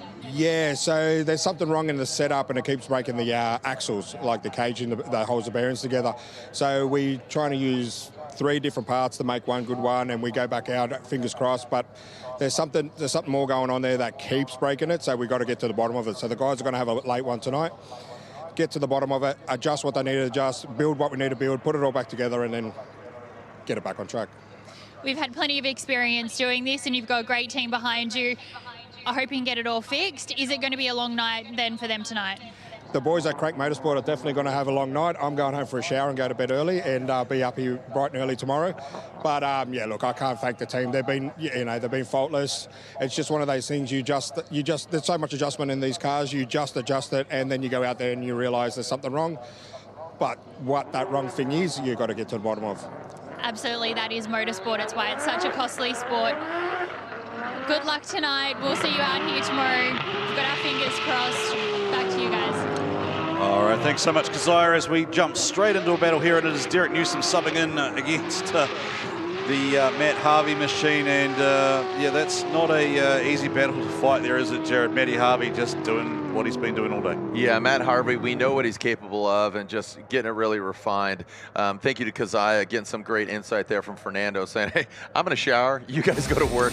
The whole format, we'll break it down here in a little bit as we take this replay, because, again, a bit like we were talking about wrestling earlier, bit of a tag team match.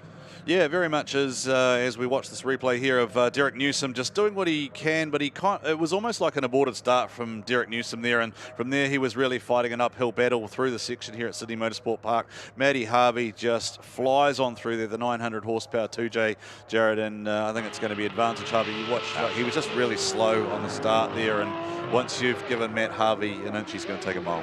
Yeah, Harvey just seems really good, really dialed. The car very settled. Look at that, minimal corrections from those front wheels, even going over that just little crease there. So quickly, talk about the format, because this is something very unique. We talked about the points, but if your car is broken, you're out, you can tap somebody in like, I'm in a chokehold, save me. Yeah, correct. So in the pool format, there are no one more times. So there are 4 pools of 5 drivers. Each of them battles each other once.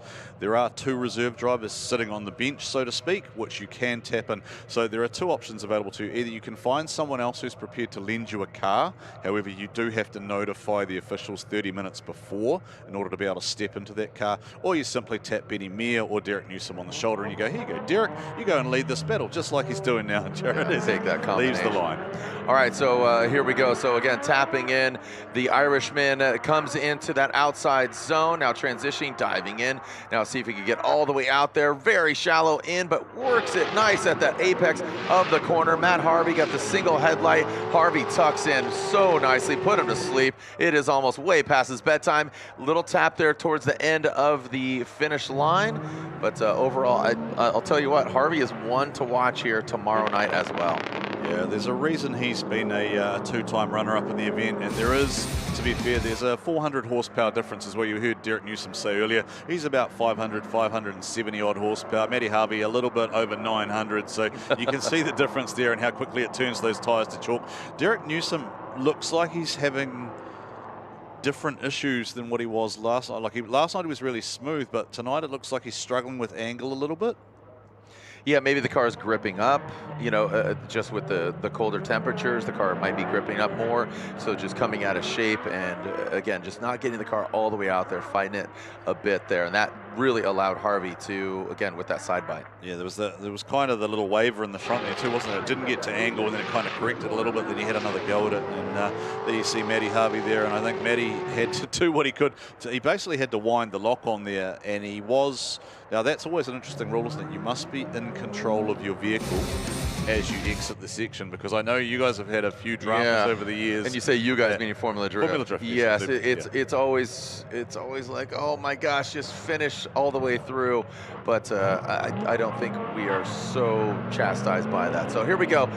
This is the other. This is the 2J Wags versus Ben Maher. Continuation. Yes, it is the continuation that what we saw before. It was a lot of angle there at initiation from Jason Fearon and Ben Maher, and then Ben Maher's fallen a long way back, and then he's come out of drift there, Jared. That's going to make it hard enough to battle Jason Fearon as it is.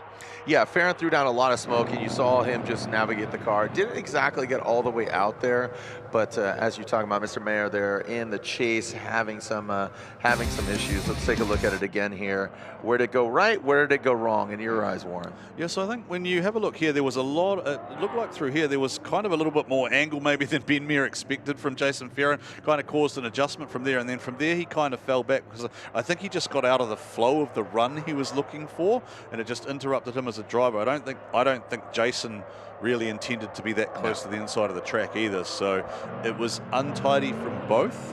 It's just a case of who the judges feel is more at fault with. So we'll take another look at the replay here. So same view from you, angle one? Yeah, I think that Jason is still getting this car dialed. You know, you got to think it's very different from, you know, his Barra. It's different from the Skyline. This is just a new car, so I don't think it, again, I used the word malicious earlier. This is just him trying to find the sweet spot of that car, the power brand transitioning, the temps, all of it. He did say it's a very responsive turbo on that car too, didn't he? So yeah, it's probably a different way of him going about driving that, because I know he said it was so responsive they didn't have to use the NOS. Yep. Yeah. Yeah. So that's exciting. Yeah. You know, when your car is capable as it is like that, and then throw some more nitrous at it. Yeah, 6466 I think is the turbo that's on the. Yep. Yeah, it's exactly right. Yes. Yep. All right, and who are we looking at? All I see is headlights. Yeah, I was blinded by that too. Yeah. So that is Rob Whyte and it is Nick Owen, I think. Rob Whyte, Nick Owen, it should be. Yep. Yeah, there goes Rob, and he just needs some luck.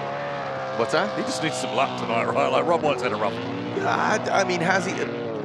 I would say he just hasn't had many goes, you know, and yeah, he's definitely gotten people's ways, Rob. He'll admit it. He's like, I screwed up, and we saw that earlier with Mike.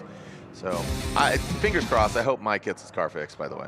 Yeah. So we're just taking a look at a replay here of a fairly separated run there. Nick Owen in the chase position for S&N Performance out of Western Australia, and that car's just washed up the track there, and that's given Rob Whyte even more real estate out front there. Easy. Rob Whyte making it super smoking those rear tyres, just keeps it nice and flowing. Like that's more of the run that we would expect from Rob Whyte. Again, taking a look here at another version of the replay here, you'll see Nick Owen slides on up the track there. I don't know if he went off. No, he just straightened out, had some corrections. He kept it off the grass. Okay, so not all is lost there, but certainly a bit of work to do there for Nick Owen as he switches over to lead the next time around. So this is the final battle of round 3 for Pool D. After this, we have 4 more battles to go tonight, and then we'll be back tomorrow night from 8 p.m. Australian time, which is 10 p.m. to our New Zealand viewers. If you want to join us tomorrow night for the International Drifting Cup, we've got a little bit of qualifying, and then we're into the Great 8, where we go 8-4, and then we go 2 and a winner. Let's see Nick Owen out front here in that pink S&N vehicle, the S chassis, using all the cores, comes back in. Rob Whyte, what are you doing, brother? All right, little dusted donut there from Rob Whyte in that chase position. Owen, now, again, alternating positions, almost hit for tat here. Whatever Rob did out front, Nick is doing now. This very well could be a draw because they both had decent lead runs and lackluster chase runs. By the way, I want to mention that when it was pool, I didn't know if we were announcing from a pool or we were going to watch Deadpool. A lot of pool excitement. Pool party. Yeah, you know what I'm saying? Like floaties, margaritas. Jelly, like that was raised on the stage earlier by the YTG squad. They were like, where's the jelly at? Like, what? I can't even remember who that was. We were talking about last year. We had a little fun with Yashio Factory And I ended up sumo wrestling the guy from the Ashko factory on the stage just for fun. Where is this now? How do we expand on this? We just bring the entertainment factor again. On the Pools. stage. I thought swimming pools and margaritas were involved. Right, so the question here becomes, Jared, we've got an incomplete from Rob Whyte in the chase. We have the first run, which was mistakes on both sides, but as you pointed out, Nick Owen didn't get out of drift fully. He had a correction, but he didn't complete it. So what Jared was referencing is there is within the pool format a draw where each driver gets 1 point. That is because in the pool format we do not do one more times. So 2 points win. All right, Tony, who's with you now, mate? Well, I'm down here at the Promosa Tyres tyre changing area. These guys have been working overtime, changing rubber for all the competitors. But I've got two characters of the sport just here, both sporting Promosa tyres. Have a look at these guys. Hi. Mr. Shimry, how are you? Yeah. Driving like a freaking champion. All right. Look, the vibes are strong down here. Aaron, what's going on, brother? Oh, not too much. Just, you know, yeah, turning the tyres off, smoking them up in the RB, something different. I think, you've been driving the V8 for a lot of years. What do you think of the RB? Yeah, she's not too bad. Seems to smoke the tyres all right.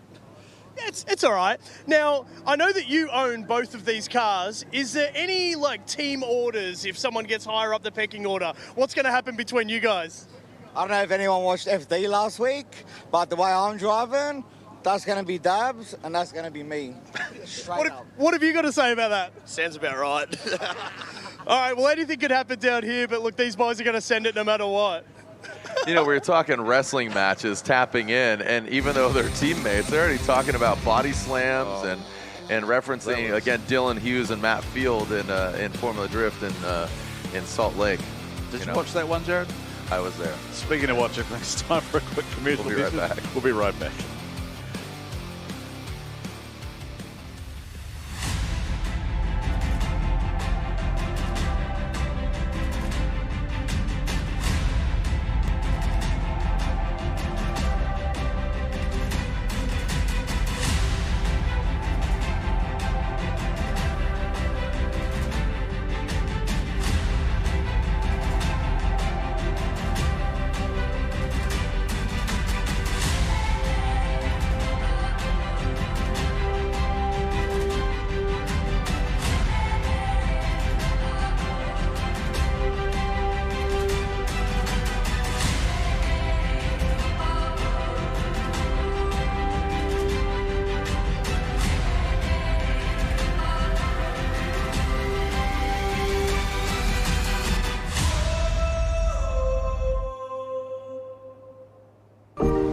Welcome to Sydney.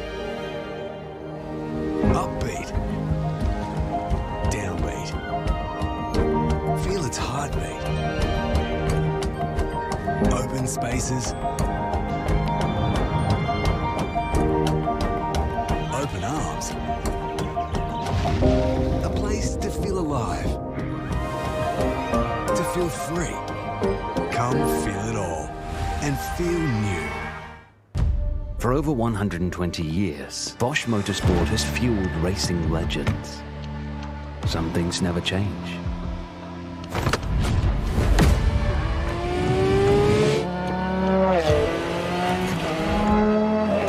Every detail, at every moment, optimized.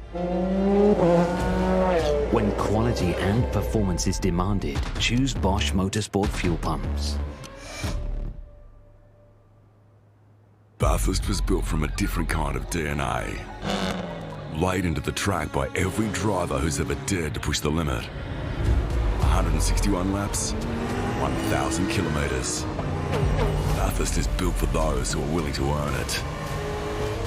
This Bathurst DNA, only a few have it. Now show us. Repco Bathurst 1000, 9 to 12 October. Book now at Ticketek. Supercars, unforgettable.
Yokohama.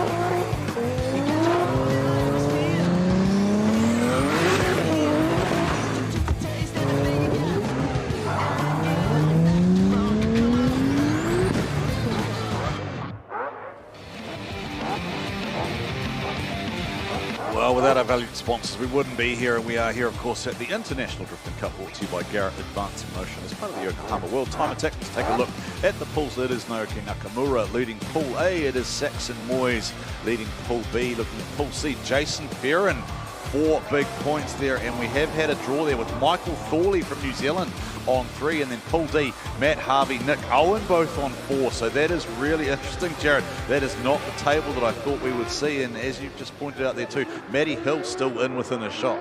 So we take a look at the entertainment side here of the event. Yeah, the demo. Yeah, the boys. Jared Klingberg. Yeah, and yeah, Klingberg, the wagon, gotta love it. Here's the R35, the 2 Infinity. Are we going and beyond? With the demo R35 out here, out back, and we are about to enter our final pool. So adult swim here in the swimming pool, round 4, pool A, B, C, and D, and they have a battle per. So we're gonna quickly expedite this and try to get everybody home as Slambo rips. That's not supposed to. Was that by design? I don't think so. I mean, it'd be cool. Why not? Mike Harvey grabbed that door pretty quickly. And what a crazy, you know, contraption, a kit car Lambo with the BMW chassis with the rotary heart and some flames thrown out the back. Why not? My apologies too. I called him Mike Harvey. It's Mike Lake driving that. I'm going to get excited about Matty Harvey driving in the competition. This is I think it's a quad rotor RX-7. Great looking car. The mean Shadow FD RX-7 coming on through. Yeah, Ben Wilkinson 2.6, which translates to quad in rotor speak. Luke Fink behind the wheel of the Q37, the Heatwave visual sponsored machine, Fink & Co. And that's a Nissan Z underneath that, so it's basically an RC car. He chopped it. It's a chop patrol that's been shortened, kind of just slammed. We saw this thing earlier. I saw this thing earlier this year, and it's just, he's had so much fun building this car, and it's gained a lot of notoriety on his YouTube channel, Fink & Co. And be sure to check him out. Like we said, maturity, cool, still having fun. Him and T and his kids, they've made a massive move. Where are they at now exactly? Do you know what? Last I saw the sold house and boxed everything up, but I don't know where it landed. They got a lot of acreage, man, and they're gonna have a lot of fun. Really excited for them. So go down to the pits. Thank you, I appreciate that. I've got Jason Ferrin here with me. Jason, we're talking about this car build and how much effort has gone into it. Tonight, it is currently 2 from 2, undefeated. You're pretty stoked. Yeah, well, new build, so literally finished it Tuesday night with the livery. It's been an absolute push, so if anything went wrong with putting it together, it would have been game over. So we're just, honestly stoked to make it this far and just be sort of refining how the car's handling and getting it dialed and starting to feel more and more at home, obviously being pretty comfy in the R31 chassis. So just got to keep on going and keep on blazing. Keep on blazing. Was it keep it read? That's the quote. But you're absolutely killing it tonight. You're one of the positive stories that are coming out of these pits. Talk us through the build of the car. So it's been about a 2-year build. We've just tried to refine everything that worked on the barrel wags with this car, and a few little upgrades like the sequential gearbox, the Quave sequential, a 6-speed, straight cut, just banger in gear. So that's something to get used to. And then we've got the next tuning tool, which is the Winters differential. So I can finally change the ratios to suit where that was the one downside with the old car. Obviously trying out the 2J platform, everyone raves on about it. It's a great platform to use because I can send the car anywhere in the world and there's parts on hand. Another downfall of the Barra, unfortunately, as gangster as it is and reliable it is, just doesn't have that access everywhere around the world. So if I can get this set up exactly how I want, then happy days. Very happy days. Well, wait to see how you go over the rest of the weekend, but there is plenty more action happening very shortly on track. Thank you, Keziah. Thank you, Jason Farron. Loving the new build, loving the new livery, and even more so, love the energy and love seeing your face. So the demo continues with, the girls and a few different varieties of vehicles. This will be the last time we see them till tomorrow, but the demo, again, the boys, the girls, all of it, just drift cars out here having fun, as we're gonna put an exclamation point on a great day. A whole just little wash, rinse, and repeat, as we got some clouds in the skies and some clouds on the edge of the wings. That pro flow. The pro flow for Mercurial Mouse, Mercury, who was a really interesting story. Jared, you were baffled when I said to you the other day, she doesn't sell merchandise, she gives it away. Yeah, and I don't know, sorry, I'm not correcting you, but baffled, I would just say that's a beautiful story. Sorry, Yeah, no, just absolutely. It's just such a cool, beautiful story. You said she was really transparent about her being homeless, and she just wants to, as I would say, perpetuate the stove. Yes. Speaking of, somebody else who is absolutely stoked on being here, Carly Bell for Custom Imports, and her build that she's put together over the past 4 weeks, and she's out there cooking some tyres. What I did notice just while we were watching the split screen before, did you see that run from Kim Tholey drift? Yeah. Just absolutely hung that thing. Like, she'd be in the pits right now going, Mike, I'm having that pro car. That's good. She actually said it on stage earlier. I said, how long is he going to keep the pro car for? And she goes, about 2 weeks. So SJ Holland, S&M Performance out of Western Australia by way of Whangarei, and this is looking better for SJ. Just drove it through the first time, just couldn't quite get it to hook it up and make the clouds, and that's the form that's put her on the podium in the West Australian Pro Development Series. Had a little chat with her earlier. She said, you know what, I just want to come back next year and I want to be in the field. Okay. Yeah, that's her goal, big lofty goal, big, what do you call it, big, hairy, audacious goal, or whatever they are. Those corporate speak things. Christina Vilthokus, the story we told before about Australia's first para drifter. Christina isn't she such a character, Jared? Yeah, just she's fun cool to be around. Yeah, it's always admirable. You know, there's a CageWorks vehicle here, and that was developed by Rob Parsons in the States. He's Canadian, but I knew him when he was able-bodied, essentially, and he landed on his neck and his head riding a motorcycle, and he has the hand control LSS chassis. Right. And just seeing that, it doesn't define him. Similar to her energy and what she's got, you know, and I've been around a lot of different people, you know, different capabilities or different people, again, just, you know, adaptive driving. I'm also driving a golf ball. My buddy's short stature, so it's cool to see. Just again, going over those hurdles. I'm saying, yeah, whatever. This is what I'm going to do. It's pretty cool. Yeah, they don't seem to be. If you sort of think about one of the other things I've sort of done a little bit of is like downhill mountain biking at Whistler, right? You see a lot of the four-wheel bikes over there as well. Oh yeah, people that's gnarly. They love riding, and I think quite often it's usually a bike accident that causes it. And you see the quad bikes there as well, and they're just phenomenal things. All right, we get down to business here. Jiren Olive Krona, he has points in the bank. Is Jiren on the cusp of what will be a breakthrough result for that ODM team, proudly out of fielding? We talked about his dad earlier. Kester, I know, is here. Kester is pumped for his son. That is, it is going to be... Yeah, but Fernando said, hey, I'm going to sleep and my team's going to work. Yeah, so so it's Benny, who stepped in for him? Yeah, once again. So it's great. And Benny's had some issues, right? So here we go. Let's see what Benny Maher can do this time. Benny, he needs to stick this run together. And Jiren just needs to do what he did last time out. He found his form last time. He's kind of gone to that inside line again, Jiren. It sometimes just almost feels like he's just not confident in placing the car out to the outside of the track there, and then it's become a messy run in the chase position. Benny Maher's just run away out the front there. Jared will pick this up on the replay there. Nothing too bad there from Benny out front. Yeah, it wasn't exactly flawless though. So I want to look at it again and on knee-jerk reaction. But like you said, Jiren needs to do just keep it chill, nothing crazy. But I think Benny, he might have had some mistakes. Look at the placement of the car. I don't know. Maybe I'm totally crazy. You're referring to Jiren or Benny? Benny out front. So okay, placement good right there. Jiren, yeah, look at just squirming out back. And yeah, so Benny, actually, yeah, you're right. Not too shabby from Benny. I anticipated that. Maybe I was just looking at Jiren, just making mistakes. And here's one right here, bang.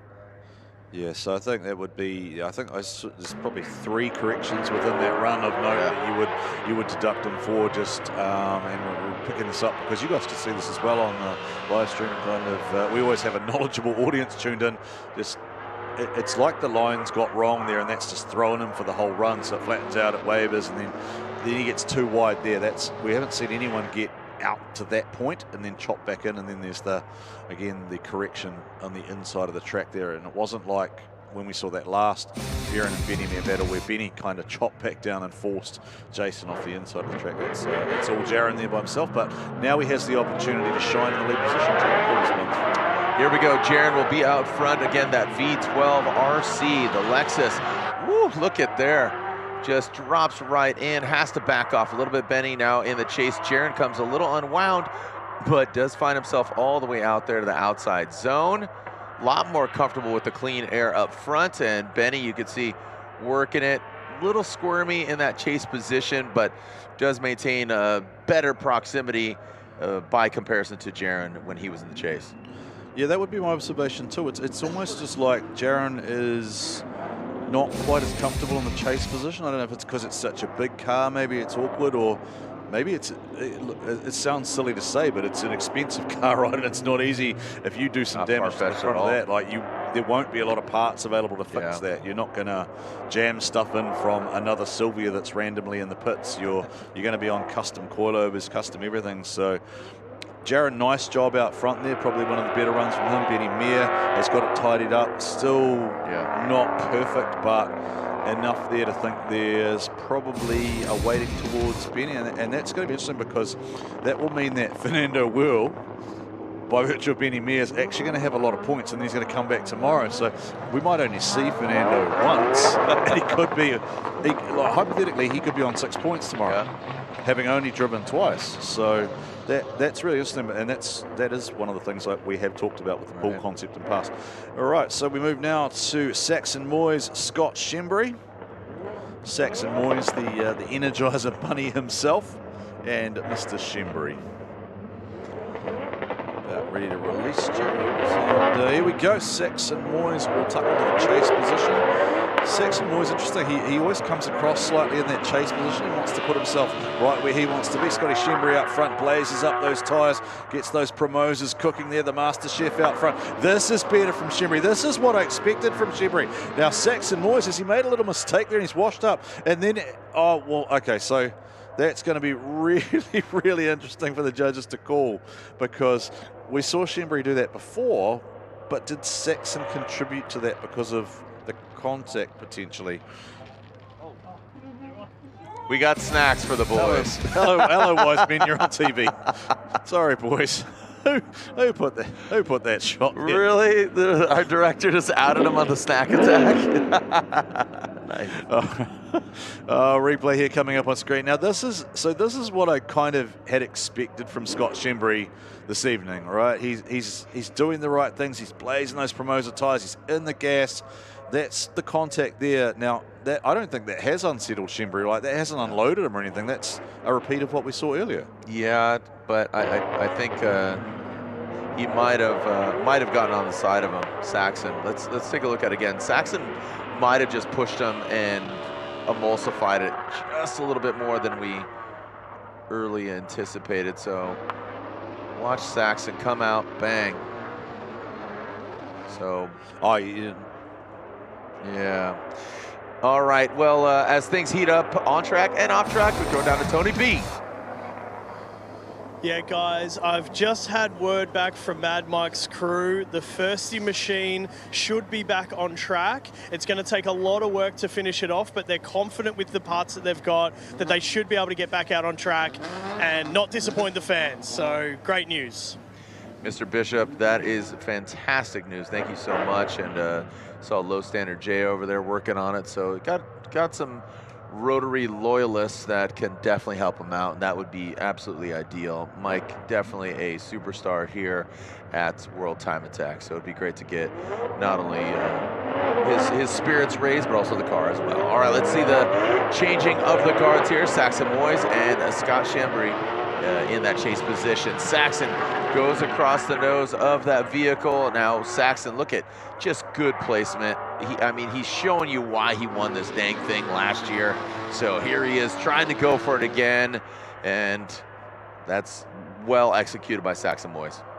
I don't even know what do you do in the chase position with that. You can't do anything. You just got to try and go with it. Tuck in. Yeah. It's almost bedtime, dude. Here's your binky. Go to sleep. Tuck right in, and here's your blanket. Go along for the ride and film some footage. Chase them down. Yeah, here we go. Get in that pocket. Squiggle, squiggle. Yeah, I don't think it was for lack of trying, right? Like it was just a bit of a wiggle there, but then as soon as that mistake and that kind of, like he had to get out of it in a little waver, and then from there, Saxon Moyes is just so fast. Saxon Moyes is probably one of the few, I think, Jared, would you agree that he's one of the few that gains speed going up the hill? Really good side by when he transitions in, the car grips up and it pulls right in. Watch this. So this transition right here, you get to see the car, you know, a quick little lift, but overall just progressive. Yeah, and it's just from there where he stomps on it. It just stretches the legs as it's still moving sideways, and Scott Shimry is not lacking for horsepower, right? Aaron Jewett can build an engine, and he's got decent tyres on the car, so he's trying. He just doesn't have an answer for what the anything mechanical Vector 86 is bringing to the party. And Mr. Moyes, I think, has now 5 points, which is looking pretty strong for him to go through to the top 8 tomorrow. Again, we are pool format. It is the top 2 point scorers from each battle.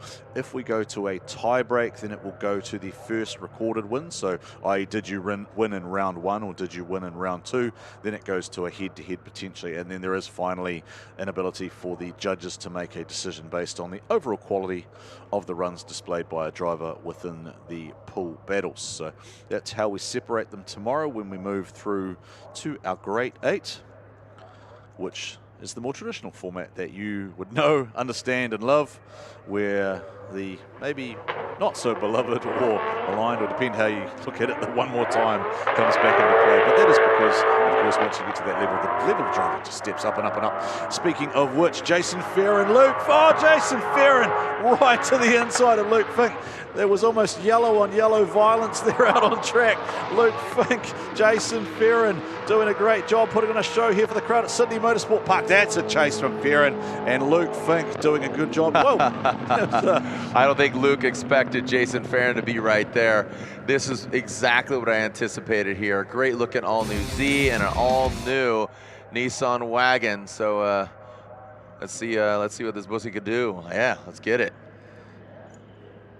All right, so take a look here. Luke Fink, Jason Ferrin does dive in a little too aggressively, has to pull it back. Look at the angle from Luke Fink. So he had through so much angle, he had to come unbound a little bit, but that allowed Ferrin to tuck into the pocket. And here's, again, Ferrin trying to show some dominance. He rips past him, and then just kind of a little bit of a flinch as he passed him. Okay, so let's have a look at this replay. I want to have a look at this replay again here. I think we're looking at zones 2 and 3, and I want to see the angle that's maintained by Luke Fink as he's out on that concrete strip here. Have a look at the angle from above here. You might not see it on this view, but is he very flat there? Like the wheels have almost come back flat, and that's what I'm saying. It comes out of angle a little bit. It hung out there, but it came unwound. Just a touch. Is that what you're talking about? Yeah. And that's where Ferrin had to react. Just a touch. Yeah. Is the rear bumper? Yeah, just a rear bumper. Yeah. That's when he passed Luke Fink, you just saw kind of slap a little bit here. Now Ferrin will be out front, Luke Fink in the chase position. Let's see what, all right, so again, graphics are backwards there, but here goes Ferrin, rips across the front. Look at that, using all the course, almost getting out of the grass. Here comes Ferrin diving on the inside, and he has to stretch his legs to get to the outside zone and gets to the ground. I mean, literally using all the course and some off the course as well. Look at Luke, the car control, the confidence. That was a fun run there. I mean, that was like a Final Four battle there, because equally matched cars. Just overall, that was fun. Yeah, and equally matched talents as well, right? Like that's two guys who have driven together. They know each other. They've done Keep It Reek competitions. They've probably done some US-based stuff as well together, and just a lot of stuff around Australia. Yeah, Drift Week. Yeah, Drift Week as well. So Jason was probably the most side-to-side we've seen on entry. We haven't really seen anyone go right out to the line and then whip it right back to the other side either. And then that to me is the most Luke Fink thing that you'll see, right? The guy's off track and he's going sideways in the dirt, and I'm just going to stick it right there in his pocket just because I can. Little kidney punch here. So watch Farron go all the way out there, and the straight line approach by Luke is very confident. That's, like you said, these guys have driven against each other. This is where Farron has to stretch the legs. He does compromise some angle. Look at that front left tire was lifted. I think that's what threw Farron off, because just maybe lost a little bit of a grip and then just shot off.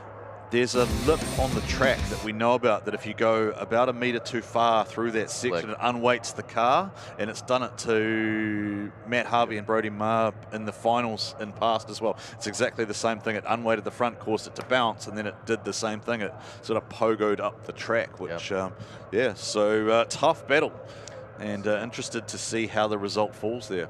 One more battle here, round 4, Pool D. This will be our final battle here of the evening. We got Nick Owen and Matt Harvey, and this should be a fun one. We saw what Nick Owen could do, but Matt Harvey, like I said, I think he's really one to watch here. Nick Owen out front in the pink S chassis, and Matt Harvey, you can see chasing him down, looks really good, clean from Nick Owen. Harvey actually uncharacteristically just a little bit of wavering there, but now tucks in nicely, gets into that smoky pocket, and finishes out the run. I love that. I like that lead run from Nick Owen. That's just smooth, that's flowing. That's allowing Matt Harvey to drive to his level of ability, right? This is the show that we want to see tomorrow night. These guys are 1 and 2 on points at the moment in Pool D, so this is a really important battle for these guys. So for Nick Owen, that's the type of run that will give him the confidence to go, okay, I can go with the guy who's been on the podium before. For Matt Harvey, is that the first sign of maybe a crack in the confidence for Harvey? Is that him feeling the pressure? We saw this in an earlier run where he was a little bit uncharacteristic, where he didn't lead away straight away, and that it wasn't as pretty. We'll take a look when they swap over, but what we do know, Jared, that we saw before is Matt Harvey came back and drove angry when he got to lead, and he stomped it. All right, so you could see Nick using all the course. You really admired that, and rightfully so. Harvey, some wavering. So I'm expecting a solid lead run here from Harvey. This is the final battle here. Day 1 of 2 World Time Attack, brought to you by Garrett, Advancing Motion, and also BOSCH. So thank you to our sponsors on also Celebration Hill. Celebration. All right, here we go. Matt Harvey out front across the nose of Nick Owen, and Harvey uses all the course, getting smoked out. Nick Owen dives in on the inside. Harvey, proper middle of the road. And look at just, again, this is the car settling that I really anticipate. If he keeps this kind of pace up as far as placement of the car, overall, Harvey's the guy to beat in my eyes. I mean, straight up. Yep. And again, I would also say that you know, of course, last year's winner, I think him as well, Saxon. Yeah, Saxon and Harvey. So it's 3 of the 4 from last year. It's Harvey, it's Saxon, it's Yakoy. Right? If Yakoy we talked about earlier as we watched the Matt Harvey Nick Owen replay. That's what I expected to you. I said that he would come out and he probably just wouldn't have liked Nick Owen, maybe giving him a little bit of a scare, and Matt Harvey's come back and he's just turned it up that little notch to go, hey, there's a reason I've been on the podium multiple times here at Sydney Motorsport Park, as we take a look at those light towers aglow, and we'll be back here tomorrow again for another full day of action, Jared Deanda. That is the conclusion of our pool battles for this evening. We've had 28 battles total, seen some fantastic driving. You've just identified your potential picks for tomorrow. You think there's a few guys that are on form here. There's probably a few dark horses within that. We've got another 10 pool battles to go tomorrow, so the other half of round 4 and then the full conclusion of round 5. Then we find our grade 8 and then we get to find a champion. So it'll be a pretty exciting night tomorrow night. Most definitely. Thank you so much, Warren. Thank you to Keziah. Thank you to Tony Bishop. Thank you to all the drivers, and thank you to the fans for tuning in. Some great driving. Hopefully Mad Mike can get his car fixed. You know, many different drivers. Again, Fernando, try to fix it, but overall, such a good time. Keziah, Tony Bishop, thank you so much. How's it going down there? Yeah, well, I'm here with Denver, who had a little bit of an incident in the girls' demos a little bit earlier today, and we're here with her car. You can see it behind us. The front is completely ruined. So I'll get Denver, just talk us through what happened when you went to go out there today. So everything was going really well. Went around the South Circuit corner, went under the bridge, and I saw a few flames popping out, and it wasn't anything bad, so I knew all I had to do was pull over, get the extinguisher out, but man, that fire grew really fast, and luckily we got the fire team on it, was able to, you know, the front end's gone, but my car is salvageable, and that's all that matters, and the support tonight has been absolutely insane, so I'm just happy to be here, happy to still be here supporting the girls. It's motorsport, things happen, so we're still in one piece. Still in one piece, and it was a full circle moment for you because you got into drifting because of a drifting opportunity as part of World Time Attack 4 years ago. To even be competing here has been incredible for you.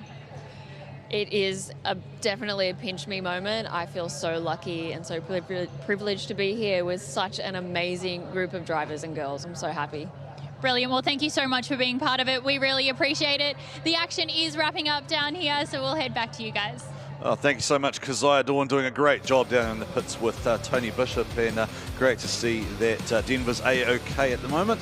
All right, let's update you on how the pools stand at the moment. Naoki, Nakamura and Fernando will lead Pool A, so they are on 4 points. In Pool B, it is Saxon, Moyes, Brendan O'Grady, both sitting on 4 points, but Matty Hill and Scott Shimry right behind them on 3, so that pool is wide open at the moment. Pool C, Jason Ferrin, 4 points, Michael Tholey, Naoki, Nakamura, 3, then Brodie, Maher and Aaron Dewar both have 2 points. Matty Harvey has pretty much locked himself into the finals in Pool D, and it's just going to be a question of will it be Nick Owen, will it be Mad Mike, will it be Sam Tabuch, or will it be Rob Whyte? Jared, what a night here at the International Drifting Cup, but plenty to go tomorrow. Yokohama World Time Attack Challenge Day 2, 8:30 a.m. tomorrow, BDE.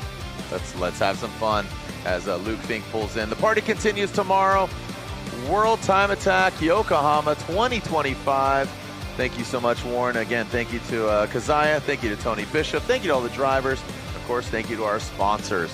There you can see BOSCH Motorsport World Time Attack live stream presented by HighOctaneDirect.com. Day 2 drifting. We're going to send it once again tomorrow, making history here in New South Wales. The lights are on. The party continues. Look at that. What a good day. I don't know. What else? What do you got?